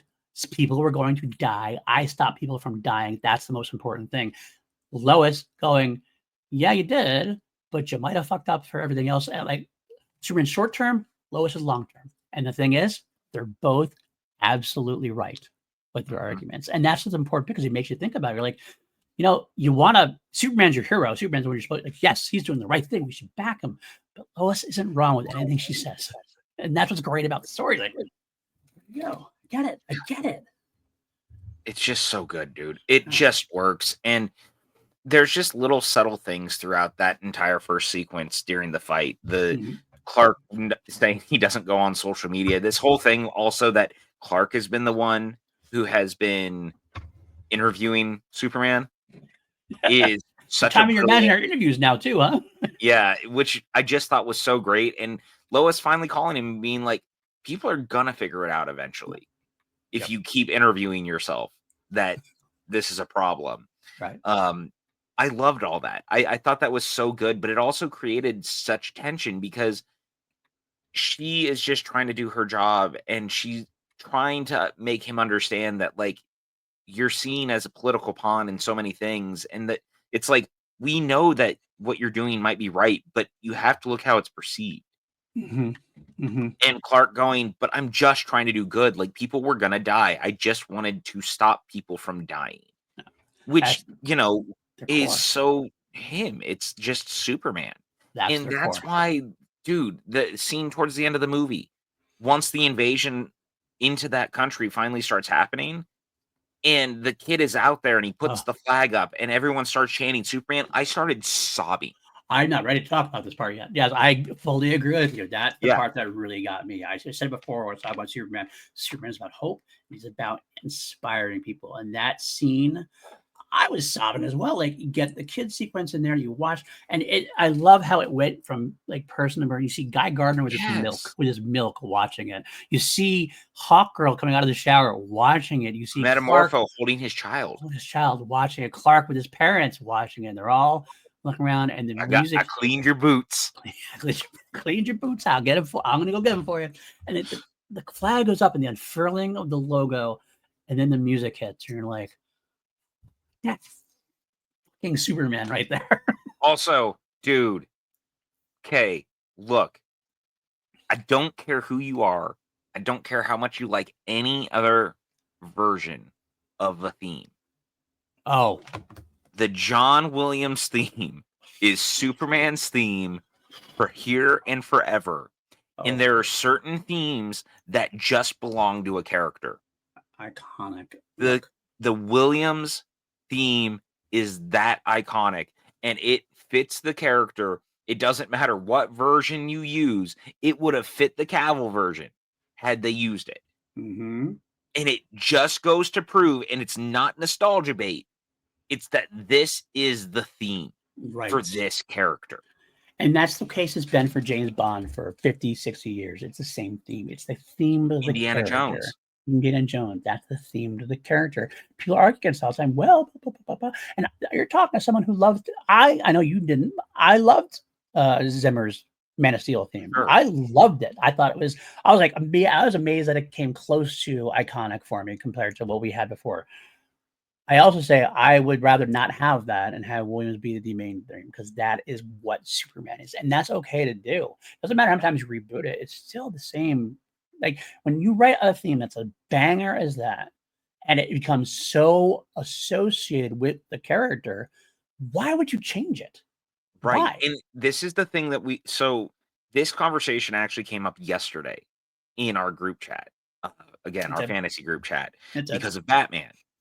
And it was weird because we are basically, someone in our group chat brought up that they're using the theme music again. They're going to probably do the same thing for the Harry Potter TV show, which all points to, understandably, and I said it, don't be shocked when they use the Elfman theme. Yeah. for Batman moving forward, because that is the other theme that is so intrinsically linked to a character. And the person who brought up all this then starts to argue that Batman has had more iconic themes since, which is so ridiculous. I'm sorry. I'm sorry. There's no world where the Giacchino score, which is not bad, mind you, it's a good theme. But to argue that it's more iconic than the Elfman theme or even Zimmer's theme for Batman, come on, dude. I'll be honest, I don't remember much of Zimmer's theme for Batman, to be Right. completely honest with you. That's my point. Giacchino's theme, I remember like the 4 notes that he goes over and over. That's basically a Nirvana song. It worked. It absolutely worked for But the it's movie, not the Elfman but theme. it's not the Elfman theme, which also became the animated series theme as well. Right. And that defined the character for so long that I honestly think the 66 version has more claim than the Giacchino or Right. the Zimmer one. But you're right. I absolutely, that has become the one to use. And I don't think you're wrong. I think especially James Gunn, who knows this and kind of feels like he's got the knowledge base like that. I feel like he's going to do the same thing and incorporate what works from because he's taking from every Yes. thing that worked. So that's the thing he's going to take from Elfman, I think, for sure. I would be shocked if he didn't. And but I'm the here for point it. being in all this is that sometimes a character in a theme, that's just what it is. Mhm, And dude, there's moments in it. They use it just right in this too. They never mhm, overuse it. But mhm, it always hits right in those moments when you're like, God damn, dude. So when the world starts to split and that one woman's car stalls out on the bridge, mhm, and he goes and he like she thinks that it's gonna crush the car, and it starts to, and then it stops. And she mhm. looks outside and he's holding the building, and it's a recreation of Action Comics #1 with the building. Yep. And she speeds away, and then the bridge falls, and the theme starts to swell, and you see Superman coming out of the rubble in the dust, There's the and smoke just, of the dust, and he's there with oh the my sun god, behind him. dude. Are you Kim kidding me? sat next to me. Also, as your, that's a great shot. Right. It's like it was so perfect. That's Superman right there. That's Superman. And the theme swells, and you're like, fuck, dude. Uh, oh, 2 more things about the music real quick. I will say, like, it's not like there's a way to incorporate the old themes and still do new music. That's allowed. That's definitely allowable. Yes. Like Star Wars is another one that has been struggling with that recently. I remember when I watched the Obi-Wan Kenobi series, and they pretty much avoided all Star Wars stuff until like at the very end. They showed Darth Vader. Yeah. They showed the Imperial March for like 2 seconds. I'm like, why did you shy away from it? When Obi-Wan used the Force for the first time in like a long time, he catches Leia. Why aren't you using the Force theme there? Like that Yeah. is like that's what it's for. That's John Williams music. Do it. And I remember our friend Kevin Smets did a recut of the Obi-Wan series and just incorporated more of the John Williams cues. And it's amazing how like much more it even felt like Star Wars. I was like, this is Yeah. so good. That's what you gotta do. In fact, I think you should take even more stuff from the Williams stuff. And to be completely honest, I liked the Clark and Lois, like the music I was playing during the Clark and Lois love I moments. do like their new theme. It's I do not love it. But William. I would love to have seen the Williams love theme come back as well. It's something else you could have taken back Yeah. and used it, and it would have been completely okay with. I think you're finding a way, but I think it was John Murphy who did the score. Yeah. He did a very good job of incorporating the Williams stuff, modernizing it a little bit. There's definitely some Well, he more uses rough guitar, which I aspects, love too. right? Which is cool. It's a different way to. It's a way to change it up a little bit to make it a little fresher and everything else. But it feels similar. You're there. It catches up with you. You catch up with it, and it's a powerful feeling. It triggers that emotion in you, not just nostalgia, just a figure of that's the character. That's Superman. Yeah. That's what we love. And So, it yeah, works and it lands. And so I'm so glad that they decided to use the theme again, yeah, me too. because it proved the point, right? Mm-hmm. Certain things Mm-hmm. just hit, man. Mm-hmm. Um, on the other side of that, I also love, and it's a small thing, but he used the like zoomy space credits Yeah, he for the did. end of the movie. Yeah, he I love did. that. Yeah, Again, me little too. things, and he also used it for the title logo. Yep. Is that nostalgia bait? A little, maybe a little bit, but that's okay. That's good nostalgia. I think it's good to Yeah, incorporate that stuff that healthy you like about nostalgia. the character. Yeah, it's healthy nostalgia, absolutely. Because the whole like, let's be completely honest. This was not a nostalgia bait movie. This is like, I mean, No, I would say Superman Returns was a far more nostalgia bait kind of movie trying to yeah, do that kind of thing. This is a whole new take on it, but we're going to incorporate everything you know and love about the character and just kind of throw it in the blender and hit puree and oh, it's a nice smoothie for us, Mhm. pretty much. A lot of good stuff in there for that reason. I Dude, love the way I it mean, ended. and one of the things that they really get about Clark and just how good he is, we've talked about it before, but I love the I love the crypto element of the movie. Oh, And we I haven't know talked about that him at all. no, I know, Love it. but Crypto is such a great character, and one of my favorite things about it is that Crypto is unruly, Crypto is kind of a jerk, and it's this whole thing that which is paid off at the end in the best way, Yes. because Millie Gibson it shows up, or, not Millie Gibson, I'm thinking Doctor Who all of a sudden. That was I was gonna say, wait, my brain Billy Al stopped for Billy half a Alcock. second. Billy Yes, Alcock, thank you. yes. You're welcome.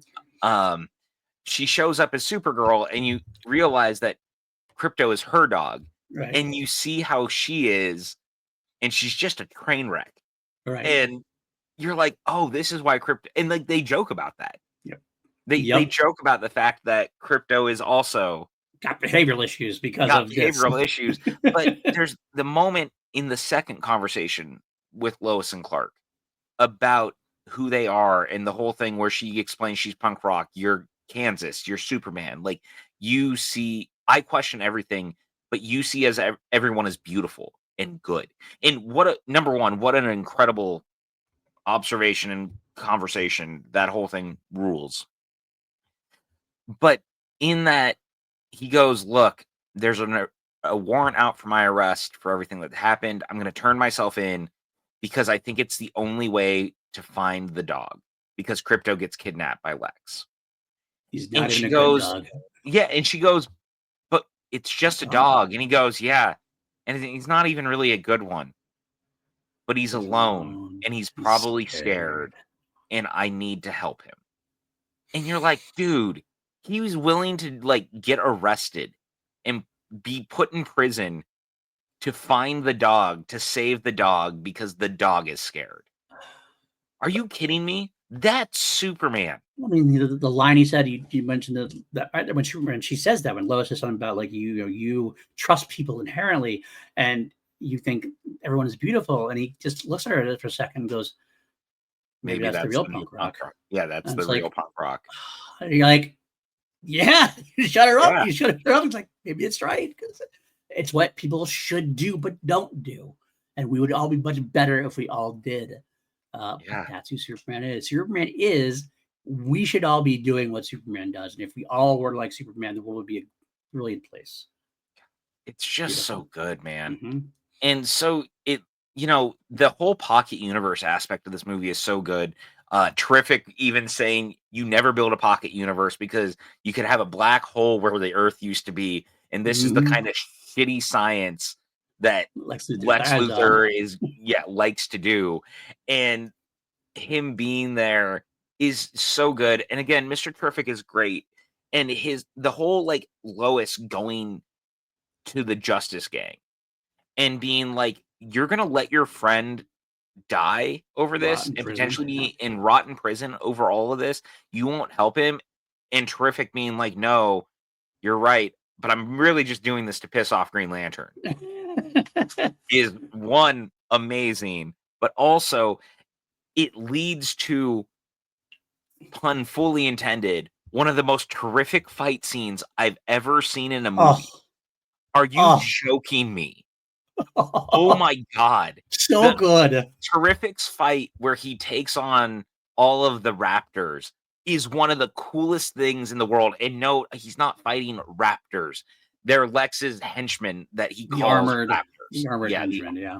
but, this whole sequence where it's so bouncy and shit, and the entire time you're watching it, you're like, "There's no way this is real," and yet it's completely fucking real, and they have this just banger of a song by, is it The Whale and the Boy? I I'm think trying to so. remember. Noah and the Whale, called No, no, 5 that's Years it. Time, and it's so Bouncy. bouncy and chaotic, and Lois is in this bubble watching it Us. all happen. Lois is us. We're Yeah. just there watching, going, holy It shit. just it ends, and there's this and she just goes, "Holy shit." It is one of the coolest sequences I've seen in a comic book movie in Yeah. a long time. Yeah. And it's so interesting because Thunderbolts is one of my favorite movies of the year. But Okay. one of the things that you and I have talked about when we walked out, in one of the most interesting aspects of that movie, is it's not really an action movie. Right, absolutely. And so it had been a little while, I think, that I hadn't realized that I had been like wowed by an action sequence. Yeah, Um, the closest for that, honestly, was probably Deadpool and Wolverine, just the right. initial Wolverine and Deadpool fight. Because Right. truth of the matter is, as much as I like that movie, I don't think like the final battle in that movie is all that interesting. It's more of a character thing than like anything else, you know. Actually, Um, the car fight's really great. That's the one that's really yeah, good. right. But like the big final Right. sequence is fine. Oh no, the Deadpool. I will say the The Deadpool Deadpool, the Wolverine versus Deadpools, the Deadpool core is. I that's was pretty just cool. Yeah, I that would was say that amazing. one, I was more talking about the final thing. Yeah, where it's there's some cool stuff within it of like seeing all the characters work together, but it keeps kind of cutting so you don't get a full feel for it. right, That's what I loved about this sequence right. because I got a feel for everything that was happening in every moment, and the way the camera moves around Moved while it's around. happening Yeah, it's kind of is kept coming just into view, fantastic. and we didn't see everything. Also, like people just fly into view and hit the, hit the shield or whatever else. Like you catch most of what's going on, but you're just like, wow. It's like basically saying you can't. It's going so fast, you're not going to see everything, but you're going to catch the glimpse of It enough of it. reminded me a lot of the sequence from Guardians 3, the tracking Yes, shot, absolutely, when they're having the big fight at towards the end of the movie, which, of exactly. course, James Gunn. Right. So, I mean, it makes sense, but it just gave me that vibe and that Yep. feel, which was that is Guardians 3 is fucking excellent. So, like, Hmm. no real shock that this had that same vibe and style and Hmm. that song choice because it's so bouncy and it's so fun, but also, like, weirdly enough, if you listen to the lyrics of the song, I also see why he chose it. Yes. Yeah. Because the whole thing is like if you listen to that song, because I've listened to them on and off over the years, but that song in particular is about this guy who's dating this woman and he's in love with her. But the idea being like in his head, he's like, we're having all this amazing time, but like this could all be in my head. And then in 5 years, we may never talk again. Like everything that I could believe about our relationship could go away in 5 years. And there's so much of like Lois and Clark in that, right? And Yes. it's just really, really perfect. I agree. I agree. It's a beautiful thing. James has always been known for needle drops. Let's be honest with you. Well, He I mean, the knows how to Guardians do it. movies have had like Soundtracks. platinum selling Right. soundtracks for a Well, reason. also, did you see that? I don't know if you see James Gunn put like Spotify playlists for all the characters Mhm. as you read. I love that. It's so Yeah, great. I think By it's the way, amazing. my boys from Queen get two on two of the playlists. I was very happy to see Lex Luthor had Yeah. Death on Two Legs, which I liked, and Guy Carter, of course, had Fat Bottom Girls, which tracks. So Well, God, how good is Nathan Fillion in this as Guy we haven't Gardner? even touched that yet. I was waiting for you to bring him up, or I was going to bring him up. Nathan Fillion is spot on what I've always pictured Guy Gardner to be, and he was born to play this role. For someone who was fan cast to be Hal Jordan for so long and voiced Hal Jordan a couple of Yes, times, yes, he did. I can't believe how much more perfect he is as Guy Gardner. And you know, man, good for Nathan Fillion finally being like a ensemble player in an A-list movie where he's a real character, not like Yes, just a cameo. It has yes, taken so long for this to happen, but like he is so good in this. he is so good. I mean, he is a He's absolute Nathan dick, Fillion, but he's an absolute absolute dick. dick, like he should be. It, it is amazing. Like I love like the fact that I get the whole Justice Gang idea under Maxwell Lord. This is obviously a play a little bit on the Justice League International back in the day when the 80s and Yeah. when was the 80s, early 90s when they did this, where Guy Gardner was a big part of it. In fact, my favorite memory of Guy Gardner was when Guy Gardner like started yelling at Batman. I can't remember exactly what happened. They were kind of fighting with Batman. He was like kind of calling that, try to take Batman to task, and Batman's like, whatever, do whatever, do. Now Green Lantern should be able to whoop Batman's ass. But he is so like just arrogant that he takes off the ring and goes, I'll take you right now. And Batman just like hauls off and whacks him and knocks him out. And like everyone else around him goes, one punch. He knocked him out in one. Like that's so Guy Gardner. Yeah. But in this film, he has that cockiness, that arrogance. Make a move, Big Blue. Like, Oh my God. It's it's so good. so Did you good. apparently they wanted to change the bowl cut too, and Fillion was like, no, he has to still have the bowl cut. Like he insisted because he's such a nerd, and I love that. Me But too. also, did you hear his interview where he talked about where he drew inspiration from how like the no filter of how he would talk? No, I didn't. Estelle Getty from the Golden Girls. He was like, I wanted Guy Gardner to feel like Estelle Getty, where he's just unfiltered, like saying shit, and it doesn't matter where it comes from. That And you tracks. watch it, and you're like, oh my god, That tracks. the Golden Girls. Man, and I'm glad he got the bowl cut too, because I love one of the best jokes in there. Like that haircut should be against your vows. 348 chicks disagree with Oh my god, dude. I thought it was such great casting. And again, as I said, like I couldn't get enough of Eddie Gathegi. Isabella Merced is also very good as Hawk Girl, but I didn't get enough of her. She was underutilized. Actually, that was my note when I talked about Perry White. I wrote Perry White and Hawk Girl both were extremely underutilized, unfortunately. Great usage where used, though. Yes, when they're there, they're shined. I just wanted more of them, and hopefully we'll get more of her later on, because she was very good in the role and in the small amount she got to do. But just to touch on Guy Gardner one more time, I really want to say the best part about it is that James Gunn does this very well and does this extremely well. He takes dickhead asshole characters, gives them a moment. In this case, where Guy Gardner is sitting at that diner with the milk scene, and he sees what's going on, and you see that the guy has the heart in there somewhere. He doesn't show it. And then when we get that moment, when Superman smirks, he's like, you're not going to get your thing of Arabia's done because I've called in some friends, and the kid's about to die, and they're sure enough, the Green Lantern thing comes down, the light comes down, and it's Guy Gardner there. Guy Gardner, who has spent the whole scene earlier saying, I'm not going to get involved in this. This is against the vows of Green Lantern, blah, blah, blah. He's just sitting down, not going to do it. He risks it all because he knows it's right. He's going to get in the way, stop it. But of course, he's still got to be a dick about it. Sorry, kids, Supes couldn't make it. Superman couldn't. But he got an upgrade.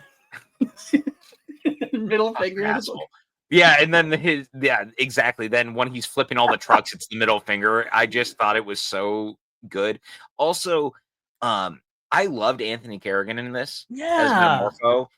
He gets more to do than I was anticipating, and it's just I like Anthony Carrigan, and he's so likable, but he's so good in this. Yeah, it's weird. I haven't seen him do much. I know he played Zazav or whatever in the Gotham series. Yeah, and I haven't seen much of him, but he was so empathetic in this one, and like you felt for him. And it's funny because I remember reading Metamorpho as a kid, and I think they've changed him a little bit from when I was a kid, so it wasn't quite the same Metamorpho I was used to. But once I got into that, I was like, man, this Metamorpho is a wonderful character, and I hope we get to see more from him. I know it will, because he's definitely a James Gunn character for sure. For me, the thing that I loved him in before this, and it was just so funny because it's actually another character who is like very heavily under makeup and stuff and in a suit, but it was Bill and Ted Face the Music, because he was Dennis Caleb McCoy. He was the robot that's trying to kill them. And it's so funny because he has that same, like, I don't know how to say it, but like almost drive and just like this feel of a character who intentionally means well, but does like he's in a position where he's not able to. Now that one's a lot more comedic because he's being used here as a weapon until he's not. Right.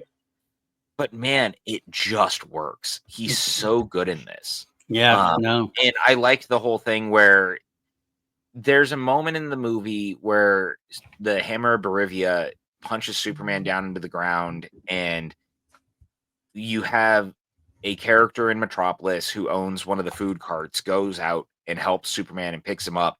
So Lex uses him as a way to try to get information from Superman and ends up killing him in front of Metamorpho. And it's so affecting to Metamorpho when he realizes how evil Lex truly is, that he'd just shoot and kill a man like that in cold blood while he has his son held hostage in the chamber across the way in this pocket universe. And so that moment when he's like, can you save my son? And he goes, yeah. And he goes, all right. And then he creates a son, like a small son to heal him. Why do you still look gross? There's no sun in here. It's so make great. A sun. Yeah. Something like a sun. Dude, but it just hits. It's just so good. And That scene was so good Kerrigan's for great. Lex too, though. That scene was so good for Lex too, because I got to tell you, like the whole thing, it's a Russian roulette thing. He puts the one bullet in the gun. He's asked Superman a question, click, shoots, nothing there. Second question, bang. Lex is like, oh, I didn't anticipate that happening so quickly. Oh, wow. So dark, so evil, but so. And again, it's moving. very Lex, Like Superman as it crying should because he be. couldn't save Mally at all, and that's like, I doesn't know. He doesn't know Mally. I'll give him food once. Just, Yeah. but it's still gonna affect him because he's a good guy. Even say, I even love the fact that he gets a heroic moment. He's like, don't worry about me, Superman. I don't have any family. I have nothing. Don't worry about me, kind of thing. I'm like, oh, dude. I know. And then you see it towards the end of the movie. It was the front page splash hero, of of him becoming the hero that Metropolis would remember, and I really loved that. Yeah, Again, small thing, but it's there, right? Like, I'm so taken that this movie inherently just wants to be about hope and good. Right. And I think that's the thing for me that I keep going back to. Like, I know that just sounds like a slag on the last version of the character, and I really don't want people to feel like that's what I'm trying to do, but, like, dude, this is what I look at. This is what I see from Superman. This is, to me, what it is, you know? And God, it's just so good. I also love, and this almost feels like a throwback to the initial Nick Cage Tim Burton Superman movie, but I love this having Alan Tudyk as 4 and Yes. him having robots at the Fortress of Solitude, because that kinda reminds me of that whole they were gonna have protectors over Right. him, because they wanted to have an action sequence involving Brainiac. Right. And Gary. no, Gary, yeah. 4's a name, so Yeah, is Gary. Gary. Alan Tudyk getting Alan typecast Tudyk. as droids now, robots or whatever. Yeah. But more power to him if he gets it, because He he loves has voice his acting, man. characters. He's in every one of the Yeah, animated Disney movies now. absolutely. Like, he always voices he voices Hey Hey. Yeah. Hey Hey doesn't even have dialogue. He just makes chicken noises, and you're like, "That's Alan Tudyk for you." There you go. So, I loved that. It just really, really works. Little things here and there that are really cool of, like, world building. Obviously, they name drop Maxwell Lord, then we finally see him, played by Sean Gunn. Little things like having Frank Grillo as Rick Flag Sr. Yep. Loved that, because again, it just fleshes the world out just a little bit, Right. where you're like, oh, okay, they name drop Belle Reeve. We see Gotham City on the sign, like the Uh-huh. exit sign from they're leaving Metropolis, or whatever. Yeah. Oh yeah. There's all sorts of little it's that thing, like we are in an established world where we don't have to worry about establishing, like that's already there and we know what these things are. And it's not something like that to confuse anybody who's not a comic book fan. Like, they don't have to know what Belle Reeve is, but we who do, we're like, oh, nice, Belle Reeve, perfect. Even like some of the other things, even the CWs of Jitters. Yeah. Coffee shop, Big Belly Burger, like these stuff that were like, I know they were in comics before as well, but like probably mostly well known for being on the air, the CW stuff, kind of like. Yeah. He's touched on everything in there, and I love that. Also, every time, so the both times I've seen it, I don't know if this happened for you. When Cena pops up as Peacemaker, the audience laughed every single time. Yep. And that makes me happy that, like, it proves that the Peacemaker character continues to be a lot more likable than I think I realize for people, which is great. I think it's partially because of John Cena too. I got to give John Cena credit because he's really earned that in a way. So, and of course, the stuff he's saying about Superman is just projection in the worst, best way. And you're like, God, he's such a piece of shit. Like, I fucking love him. Like, makes me so happy, and I'm so excited for Peacemaker season 2 because of it. Me too. I'm gonna have to rewatch season 1 soon, I think, before I get there. But yeah, no, it's interesting because they're also saying it's not season 2 since it's now part of the DCU. Right. And but so we kind of have this have this expectation where it's still going to build from season 1, but it might end up crossing over. Obviously, you've seen the trailer, spoiler from the trailer, you got to see 2 John Cena's and 2 Peacemakers. So this might be a case of we're going to use the multiverse to kind of make this a different but same universe kind of thing going on. And Rick Flag Sr. is in season 2. Yes. and says that he has unfinished business with Cena's character after what he's done to Rick Flag. Right. Which is interesting because, of course, the Suicide Squad dealt with that, like the Suicide Squad movie, which is technically not canon, but also did those events actually happen? It'll be interesting, or in some version of it. I think we're going to be a little bit of negative, nebulous on those kind of things. Yeah. I think it's going to remain that way. They're they're going to let you believe what you want to believe, and they won't contradict things. It's going to be something like that for the most part. Oh, 100%. I'm just going to be, but yeah, I can't wait for that too. I'm excited about that. Yeah, God, I love all Look, this. man, I fucking love this movie. Oh, we haven't brought it up yet. I love the Ultraman thing because that's another part of the building block forward, though, is that's going to be Bizarro. Right. And I love that because they also make it he's stronger, but he's stupider. Right. Now he's lost in space.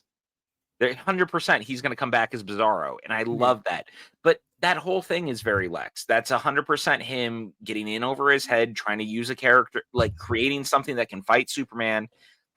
You just know this is Gunn also going, one of these days, I'm going to put Lex in a suit. We're going to get Mecha Lex. We are absolutely going to get that at some point, 100%. I love the Ultraman ending too. I love that, the way they do that. Because it shows, okay, well, that's why Baravia is kicking Superman's ass. Like, it's basically Superman who's a little bit stronger. But also, I want to throw out there, I found it funny that we talked about this on social media stuff. David Cornsweet is a huge Star Wars fan. Star Wars fan. He's a geek like us. So he's actually been in social media stuff. I want to talk with him and hang out so absolutely bad. A video of him like in a car listening to Star Wars music and reciting the lines from the end of New Hope, just like he's what us. And he was on this other thing recently talking about Qui-Gon. Anyway, big Star Wars fan. I can't help it. Every time when he takes off the mask, it looked like Anakin Skywalker to me. A little bit. It looked like Revenge of the Sith, Anakin Skywalker. The hair is a little bit like that. Everything else was on the screen. Yeah, it's like, little bit. This is David You're so not wrong. Looking at his Anakin Skywalker fantasy right now. He wants to be in a Star Wars movie so bad, and it's the most adorable thing on the face of the planet. I hope Lucasfilm is on the phone with him now. They should be after this weekend. 100%. Strike while the iron's hot. He wants to be in. Let him be in. This point. Yeah. I'm so taken with this movie, man. The more I think about it, the more I fall in love with it. Look, is there more characters I wish were fleshed out? Yes. I actually think the movie could have been about 10 minutes longer, and I would have been okay with it. It flew. It definitely flew. That pace was 2 hours and 5 minutes, maybe? Something like that. Which is great. Like, I mean, don't get me wrong. I love having a movie. Oh, it's 1:30. It doesn't feel it. It clips by. 1:30? Yeah. Like an hour or 130 minutes. Oh. Like an hour and 30 minutes? Like, yeah, what? so 210. Gotcha, 210. Thank you. You're welcome. But like, it straight up doesn't feel like it. And I could have spent more time in this world, but at the same time, sometimes less is more. Yeah. Right? Yeah. Sometimes it just is. I agree. Again, like having the underutilization of Perry White, underutilization of Hawker and stuff, it's not something that really is a detriment to the movie. It's a detriment for those characters. Sure. But you get a chance to build on them. They had good moments in there. Again, they had solid moments. So, I mean, it's fine. It's not a Perry White movie. It's not a Hawker movie. It's a Superman movie. Having a minute, it's just a nice kind of frosting on the cake, so to speak. But I did. I loved almost everything about it. The ending fight was just so much fun. Yeah, so I love the third act. And again, I don't want to feel like I'm slagging on the last era, but I'm going to. Superman is actually actively saving people. Yeah. It is a thing that the entire version that we had before this missed. And I'm not talking about just in Man of Steel, but it was my complaint about Justice League. It was my complaint about BVS. He's just not saving people. Right. In fact, it's one of the things that Justice League theatrical kind of got right when they added the stuff with Flash in there. That was one of the things they actually did right a little bit, to be honest with you. Exactly. It was amazing how much I didn't realize, but also realized I needed that. Yeah. You know what I'm saying? Like, I needed to see Superman saving people again. Yep. And we got that here. And, like, it felt so good. Again, he saves a fucking squirrel in this movie, dude. I almost feel like that was pointed out specifically. That squirrel thing was the point. Was like specifically an answer to that kind of, because some of them Yeah. have had that complaint before too.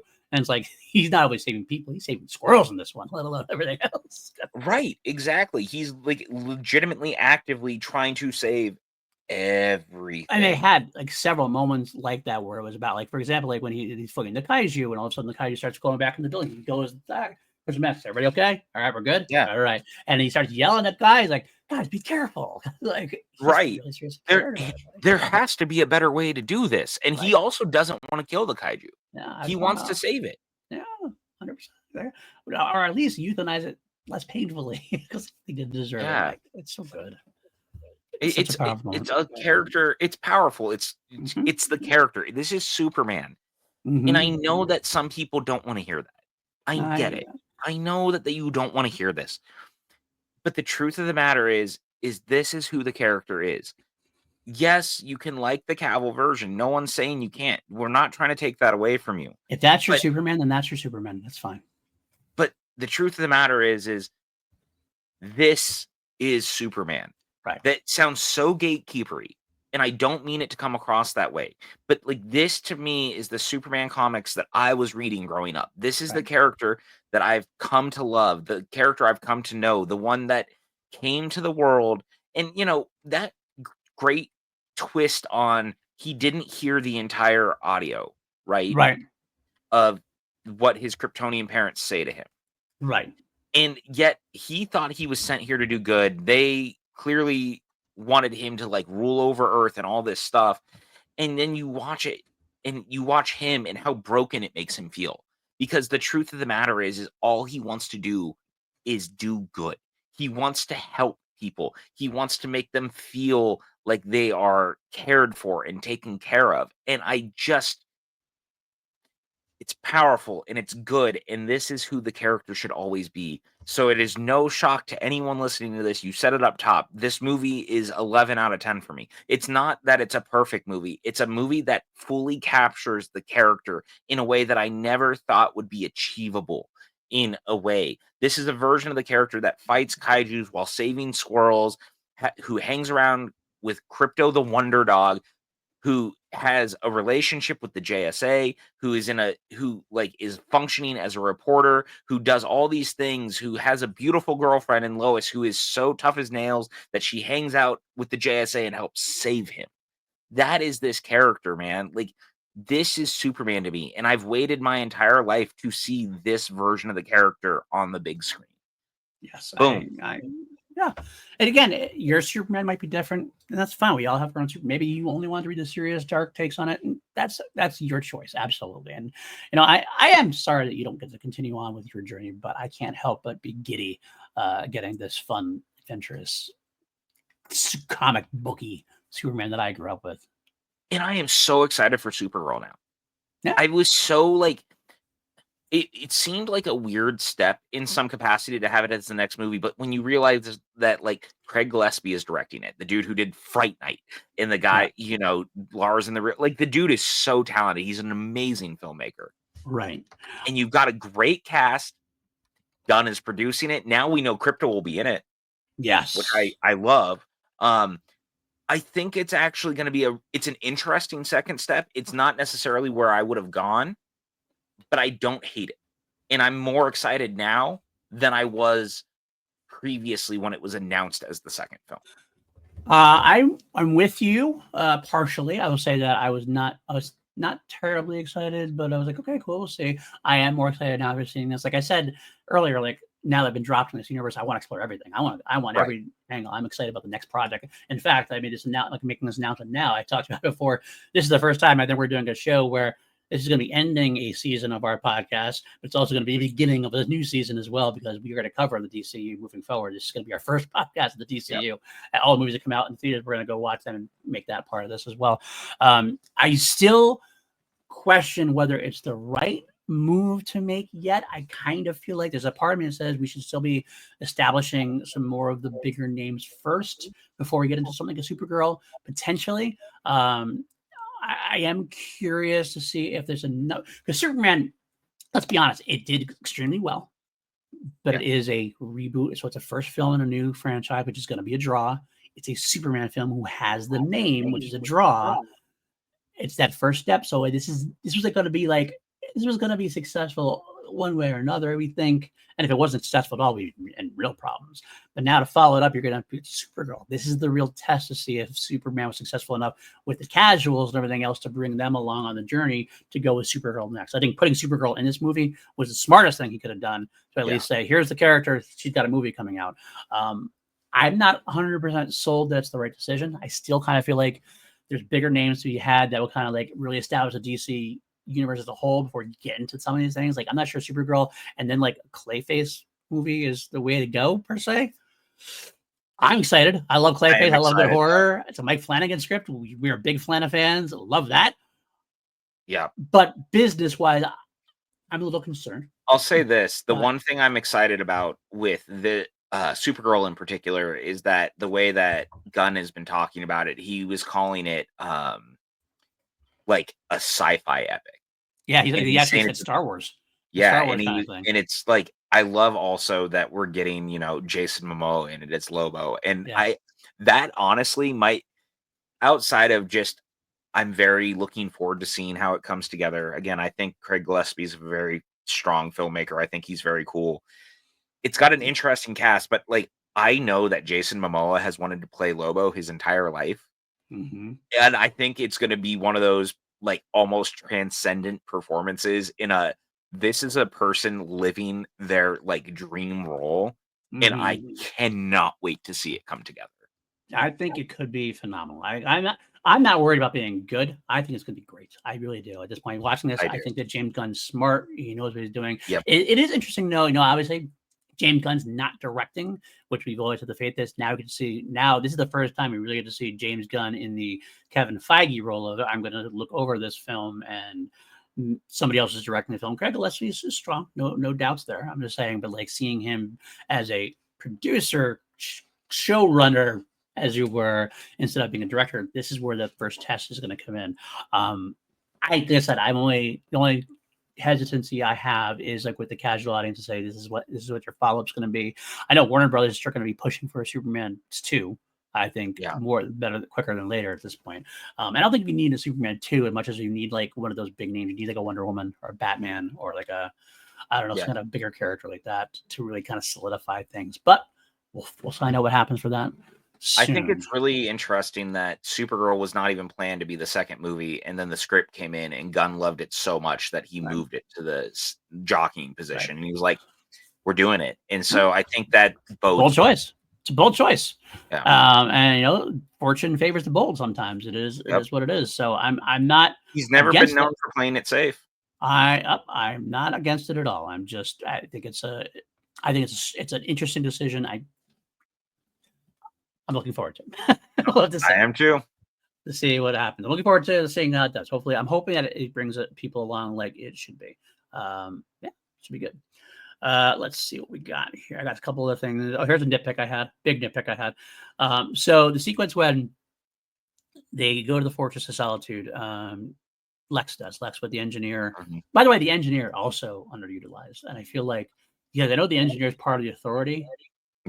Issues and everything else. I almost feel like that makes sense why if the Authority was another one that got canceled, because the engineer was not the most fascinating character here and definitely probably was underutilized for sure. And this, I don't know why this annoyed me, but it's such a small moment in the fight in the when they're taking the robots out before Crypto comes in. She's like, she does something, she fights, and then she decides to go on her hands, like heads in, and then turn back into like her. Instead of just walking forward, I'm going to go ahead and then reform just because it looks cool. I'm like, really?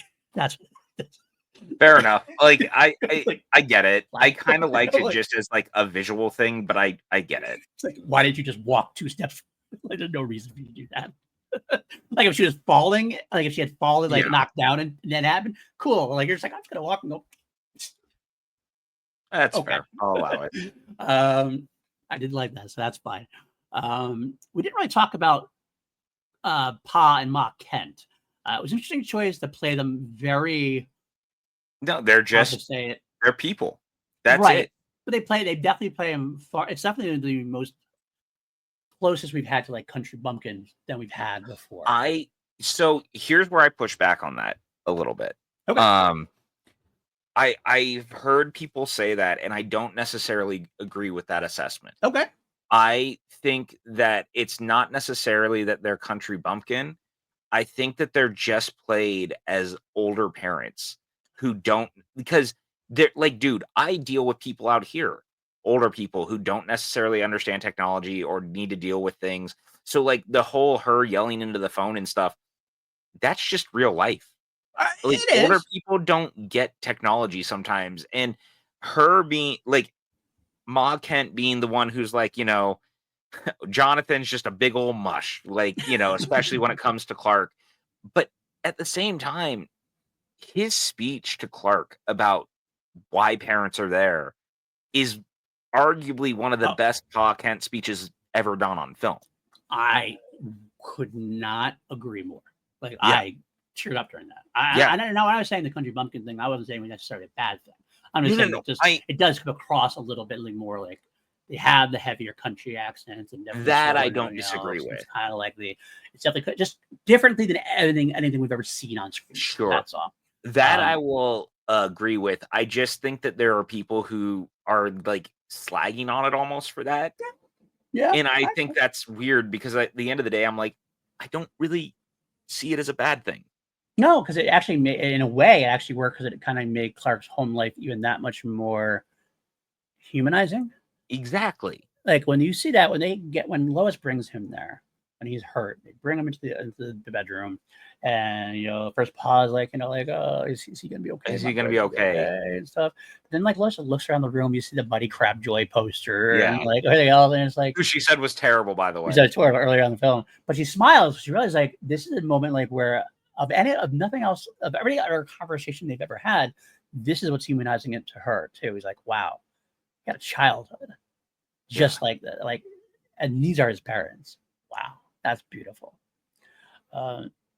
And speaking of parents, as an adopted person myself, I gotta say, holy shit! At the end there, after the whole thing, the beginning sequence, Clark gets healed by watching Jor-El and his mom, and then you have the scene later on where that's tainted because of what Lex finds, and we'll talk about that in a minute.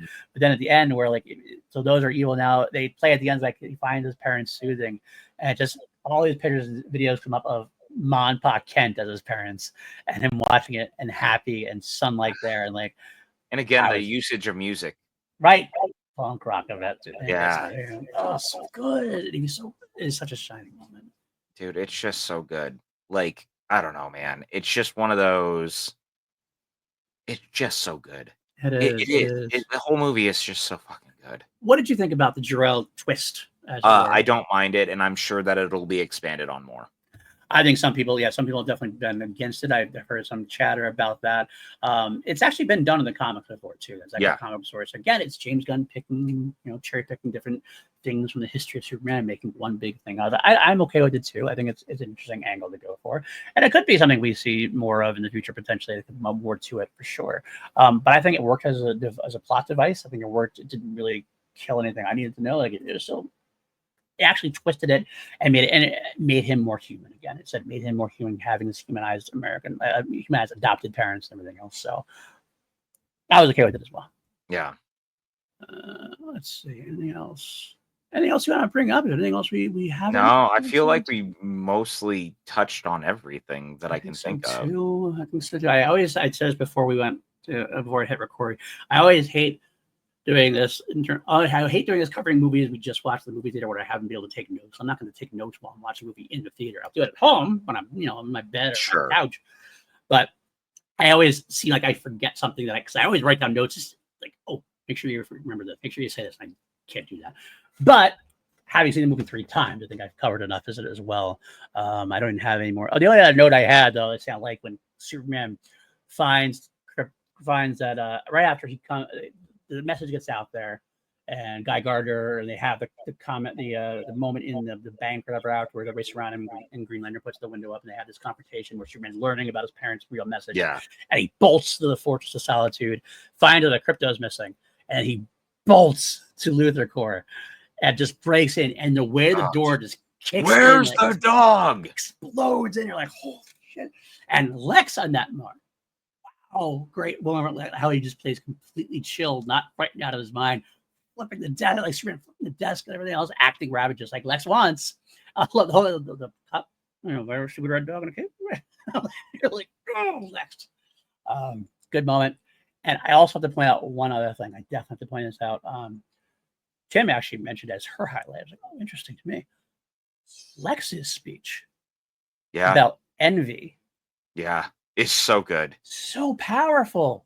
Like it's like it humanizes him, Lex, not in like a makes him look good or we empathize with him, but people like that in a way, and how it can twist people's soul, and you just see how envy turned him. And Nicholas Hoult just delivers that so powerfully that I got like chills. It's just weird. I don't get chills usually for an evil speech, but it was like, wow, that's so powerful. Like I can see the passion that he has behind it, the passion which he delivers it. And start doing the moves like 1A, 1A, 1A, 1A. Like he's really into it. I'm like, oh my God. God. Holt was just really magnificent. Magnificent. And he actually said, by the way, I forgot, we mentioned Michael Rosenbaum, who had been the class before, and no shade to Gene Hackman, who we loved in the originals as well. Different kind of Lex Luthor, though, definitely kind of a used car salesman, smarmy Lex Luthor. And what less said about Jesse Eisenberg, the better, unfortunately. But that's the one thing I will not apologize to Snyder fans for when I bash it. But he said he took a lot of inspiration from Michael Rosenbaum as well, which is smart. I can see that. I can see the Michael Rosenbaum Lex in him. Oh, by 100%. The way, actually had a voice in the film as well. It's one of the Raptors. He's the one who said he is the one who I found out later on. He's the one that said to Eve about Eve sending sexy selfies behind Clark. Was that Lex Luthor's back? What an idiot, or whatever. That was Michael Rosenbaum. Also, Lex too, fun, but. My one line that I really loved, and it was just so fucking funny to me because it's just so silly, but them getting to the big battle at the end in Metropolis, and they're sitting there getting everything ready, and Clark goes, "I'll go get Crypto," and Terrific goes, "Man, you brought your dog." He goes, "Well, I didn't want to leave him at my parents' house. I didn't want him to kill the cows." Was my favorite. It was so funny. I love Mr. got a lot of great one-liners like that too. I was like, dude, I'll help. I'm goddamn Mr. Terrific. Also, Superman tries so hard to actually talk to the engineer out of how she's acting, and even tries to convince her she doesn't have to do the stuff that she's doing for Lex. Again, that's Superman. It just is. And he even tries to talk Lex out of that during his speech at the end. He's like, I hope to God that one day you'll see that's your strength too. You don't even end this, and because you're brilliant, and he sees the best in everybody, and it's just like, oh God, I love it. I love it. I love it. I love the whole movie. I love the movie. It is what it is. Your miles may vary, guys, and I will say this: it might not be the best made Superman. That's the argument you can make for me. Like I could have the argument with somebody else, but I will say it's my favorite. I think it's my favorite, and I will say I want to give it time. May talk to you a little bit of time because definitely there's some reasons he biased there. I was so giddy and so joyous, like going into it, but I don't know if I'll ever say that this isn't my favorite. I don't know. I don't know. Yeah, no, there's nothing else I could say. It's great. It blew me 11 away. 11 out of 11. 11 out of 11. That's it. So therefore, that is our final ranking. Superman the movie, 11 out of 11. Superman 2, the Donner Cut, 9.5 for me, 10 for you. Superman 3, 5 for me, 5 for you. Superman 4, 0.5 for me, 0.5 for you. Superman Returns, 7.5 for me, a 10 for you. Man of Steel, a 10 for me, a 9.5 for you. Look at that, guys. 10 and 9.5. Yeah. Batman v Superman, Dawn of Justice, 7.5, 7.5 for both. Zack Snyder, Justice League, 9 for me and 8.5 for you. Superman 2025, 11 out of 11. We did it. We did it, man. We did it. I'm so excited. So excited. So I know it's nice to actually be excited about the future of DC. Yes, it really is. I hate to say it that way because I know, again, it sounds so backhanded, but like Well, I think feel it's safe hope. to say I feel joy. Even Snyder fans understand that after, like, they hate that Snyder was taking on Justice League and everything else. Even Snyder fans have to agree that, like, DC's been in like a very weird tailspin ever since then. They've never been able to self-correct that. I think either they wanted Zack Snyder to come back to correct the course, it didn't happen. The reboot happened, at least positive things for us for DC moving forward. So Yeah. the direction you're going to take, and I'm taking the road with James Gunn. Take me where you want to take me, James. I'm here for it. So where can folks find you, PJ? You guys can find me wherever social medias are sold at PJ_Campbell. You can find me here. Also, if you haven't already, I joined my buddies over at the Waffle Press podcast to talk about Indiana Jones and the Great Circle, which became us basically just talking about the Indiana Jones franchise for about an hour and a half. But you can go check that out. Was about I'm gonna guess an hour and 20 minutes was Dial of Destiny. No, shockingly enough, but I did talk about it quite a bit because we talked. You can go listen, but we definitely talked a lot about.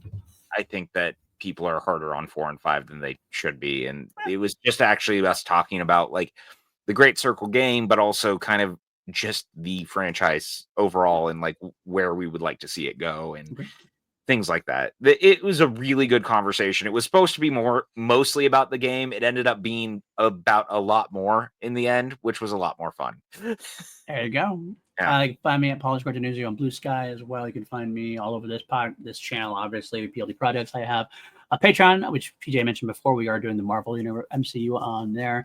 I also do a couple podcasts. I do Holy Snokes, which Matty Gunner just did a solo episode of Holy Snokes where he talked about Star Wars connection with great Akira Kurosawa. It's a great 25-minute episode there. You can drop that on. I do a show called Review with Lego, talking about the V franchise. We're coming up on the Big Finish stuff now. V had a 6-part so far, a 3-part version of the first one, and the second one coming out in August. We're covering that as well. The franchise of V. We also did a review adjacent where we talked about Independence Day. We're going to do something. We're going to expand on doing stuff like that as well. My Queen podcast every week still. I'm going through the entirety of the Queen catalog song by song. Class Action. I just had a Mission Impossible Battle Royal. Next up, sometime next month, we're going to do Superman, this movie, against Fantastic Four. We're both looking forward to both those superhero movies, big summer superhero movies. Why not talk about them? And say anything else? Probably not. I guess it's enough for now. We can talk about how in 2 weeks we will return for this show with a new franchise. We are done with Superman now, and it's one that's definitely going to be fun for PJ and myself. We are doing a combination of Ghostbusters and Men in Black. So Supernatural Delights. I'm so excited. Legitimately to watch Ghostbusters again. It's been a little while. One of my favorite films from the 80s, and we're going to go all the way through till today. And yeah, it's going to be a lot of fun for sure. But that will do it for us. And hit the like, hit the subscribe, leave us comments, let us know what you think. Let us know what you want to cover. I know we got one. I mentioned that last week, all different shows we had potentially talked about doing. And I know we got one vote from Douglas Dubois saying he wants to see us do Back to the Future. So we will do that at some point, the trilogy for sure. But for now, folks, stay safe, and we will see you next time here on Two Middle-Aged Geeks. Bye, guys. Bye.